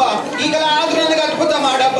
ಇವತ್ತು ಆದ್ರೂ ನನಗೆ ಅದ್ಭುತ ಮಾಡಪ್ಪ. ನಿಮ್ಮನ್ನ ನಂಬಿ ನಾನು ಬಂದಿದ್ದೇನೆ ದೇವರೇ, ನಿಮ್ಮನ್ನ ನಂಬಿ ಬಂದಿದ್ದೇನೆ ಸ್ವಾಮಿ ಅಂತ ಹೇಳುತ್ತಾ ಎಲ್ಲರೂ ಕೂಡ ನಾವು ಒಂದು ನಿಮಿಷ ಹಾಡಿ ಆರಾಧನೆ ಮಾಡಿ ಅದ್ಭುತಗಳಿಗಾಗಿ ನಾವು ಪ್ರಾರ್ಥನೆ ಮಾಡೋಣ.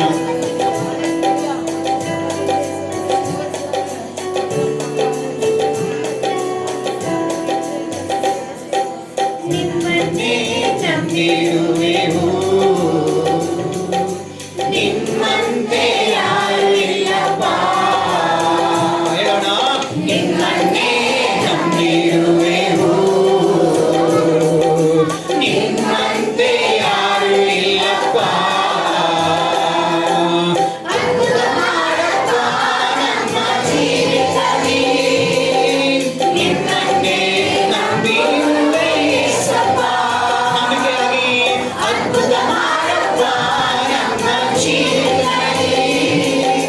ನಿಮ್ಮನ್ನೇ ನಂಬಿರುವೆ ಯೇಸಪ್ಪ. ನಿಮ್ಮನ್ನೇ ನಂಬಿರುವೆವು, ನಿಮ್ಮಂತೆ ಯಾರು ಇಲ್ಲಪ್ಪ. ನಿಮ್ಮನ್ನೇ ನಂಬಿರುವೆವು, ನಿಮ್ಮಂತೆ ಯಾರು ಇಲ್ಲಪ್ಪ.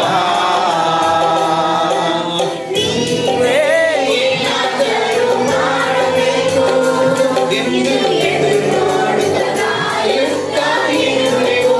ಹೇಳೋಣ ಇದು, ನೀವೇ ಏನಾದರೂ ಮಾಡಬೇಕು ಎಂದು ಎದುರು ನೋಡುತ್ತಾ ಕಾಯುತ್ತಾ ಇರುವೆವು. ನೀವು ಹೇಳಿದ ವಾಕ್ಯವನ್ನು ಹಿಡಿದುಕೊಂಡು ನಂಬಿಕೆಯಾಗಿರೋಣ. ನೀವು ಹೇಳಿದ ವಾಕ್ಯವನ್ನು ಹಿಡಿದುಕೊಂಡು ಮುಖವನ್ನೇ ದೃಷ್ಟಿಸುತ್ತಾ ಇರುವೆವು. ಆಳವಾಗಿ ಹೇಳೋಣ, ದೃಷ್ಟಿಸುತ್ತಾ ಇರುವೆವು. 2 ಕರಗಳನ್ನು ಮೇಲೆ ತೆಗೆದ್ರಿ. ಅದ್ಭುತ ಮಾಡಪ್ಪ ನಮ್ಮ ಜೀವಿತದಲ್ಲಿ. ನಿಮ್ಮನ್ನೇ ನಂಬಿರುವೆ ಯೇಸಪ್ಪ. ಅದ್ಭುತ ಮಾಡಪ್ಪ ನಮ್ಮ ಜೀವಿತದಲ್ಲಿ. ನಿಮ್ಮನ್ನೇ ನಂಬಿರುವೆ ಯೇಸಪ್ಪ. ನಿಮ್ಮನ್ನೇ ನಂಬಿರುವೆವು. ನಂಬಿದವರೇ, ನಿಮ್ಮನ್ನೇ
ಮಗನಾಗಿದ್ದಾರೆ. ಎಲ್ಲರೂ ಕೇಳ್ರಿ ಕೇಳ್ರಿ, ಯಾರು ಕೂಡ ಮೌನವಾಗಿಲ್ಲ. ಹೃದಯವನ್ನು ಬಿಚ್ಚಿ ಮಾತನಾಡಿ, ಬಾಯಿ ತೆರೆದು ಕೇಳಿ. ಸಹೋದರಿಯೇ, ನಿಮ್ಮನ್ನೇ ದೇವರು ಮಾತನಾಡಿಸ್ತಾ ಇರೋದು. ಸಹೋದರನೇ, ನಿನ್ನೊಟ್ಟಿಗೆ ದೇವರು ಆತ್ಮ ಮಾತನಾಡಿರೋದು. ಬಾಯಿ ತೆರೆದು ಕೇಳು, ಅಗಲವಾಗಿ ಬಾಯಿ ತೆರೆದು ಕೇಳಿಕೊಂಡು ದೇವರು ವಾಕ್ಯ ಹೇಳಿರುವಾಗ, ನಂಬಿಕಸ್ಥನಾದ ದೇವರ ಮಗನೇ, ನಂಬಿಕಸ್ಥನಾಗಿರುವ ದೇವರ ಮಗಳೇ, ಇವತ್ತು ಬಾಯಿ ತೆರೆದು ಕೇಳು. ಯೇಸುವೇ, ನನಗೆ ಅದ್ಭುತ ಮಾಡಪ್ಪ ಅಂತ ಕೇಳ್ರಿ. Amen, hallelujah. ಯೇಸುವೇ, ಇಲ್ಲಿ ಬಂದ ದೇವ ಜನರಿಗೆ ಅದ್ಭುತ ಮಾಡಪ್ಪ ಕೇಳೋಣ. ಎಲ್ಲರೂ ಕೂಡ ಕೇಳೋಣ. ಆಮೆನ್. ಅದ್ಭುತ ಮಾಡಪ್ಪ ನಮ್ಮ ಜೀವಿತದಲ್ಲಿ, ನಿಮ್ಮನ್ನೇ ನಂಬಿರುವೆ ಯೇಸಪ್ಪ. ಹೃದಯವನ್ನು ಬಿಚ್ಚೋಣ. ಅದ್ಭುತ ಮಾಡಪ್ಪ ನಮ್ಮ ಜೀವಿತದಲ್ಲಿ, ಇವತ್ತು ಮಾಡಪ್ಪ. ನಿಮ್ಮನ್ನೇ ನಂಬಿರುವೆ ಯೇಸಪ್ಪ. ಮಗನಾದ ಕೂಡ ಅದ್ಭುತ ಮಾಡಪ್ಪ ನಮ್ಮ ಜೀವಿತದಲ್ಲಿ.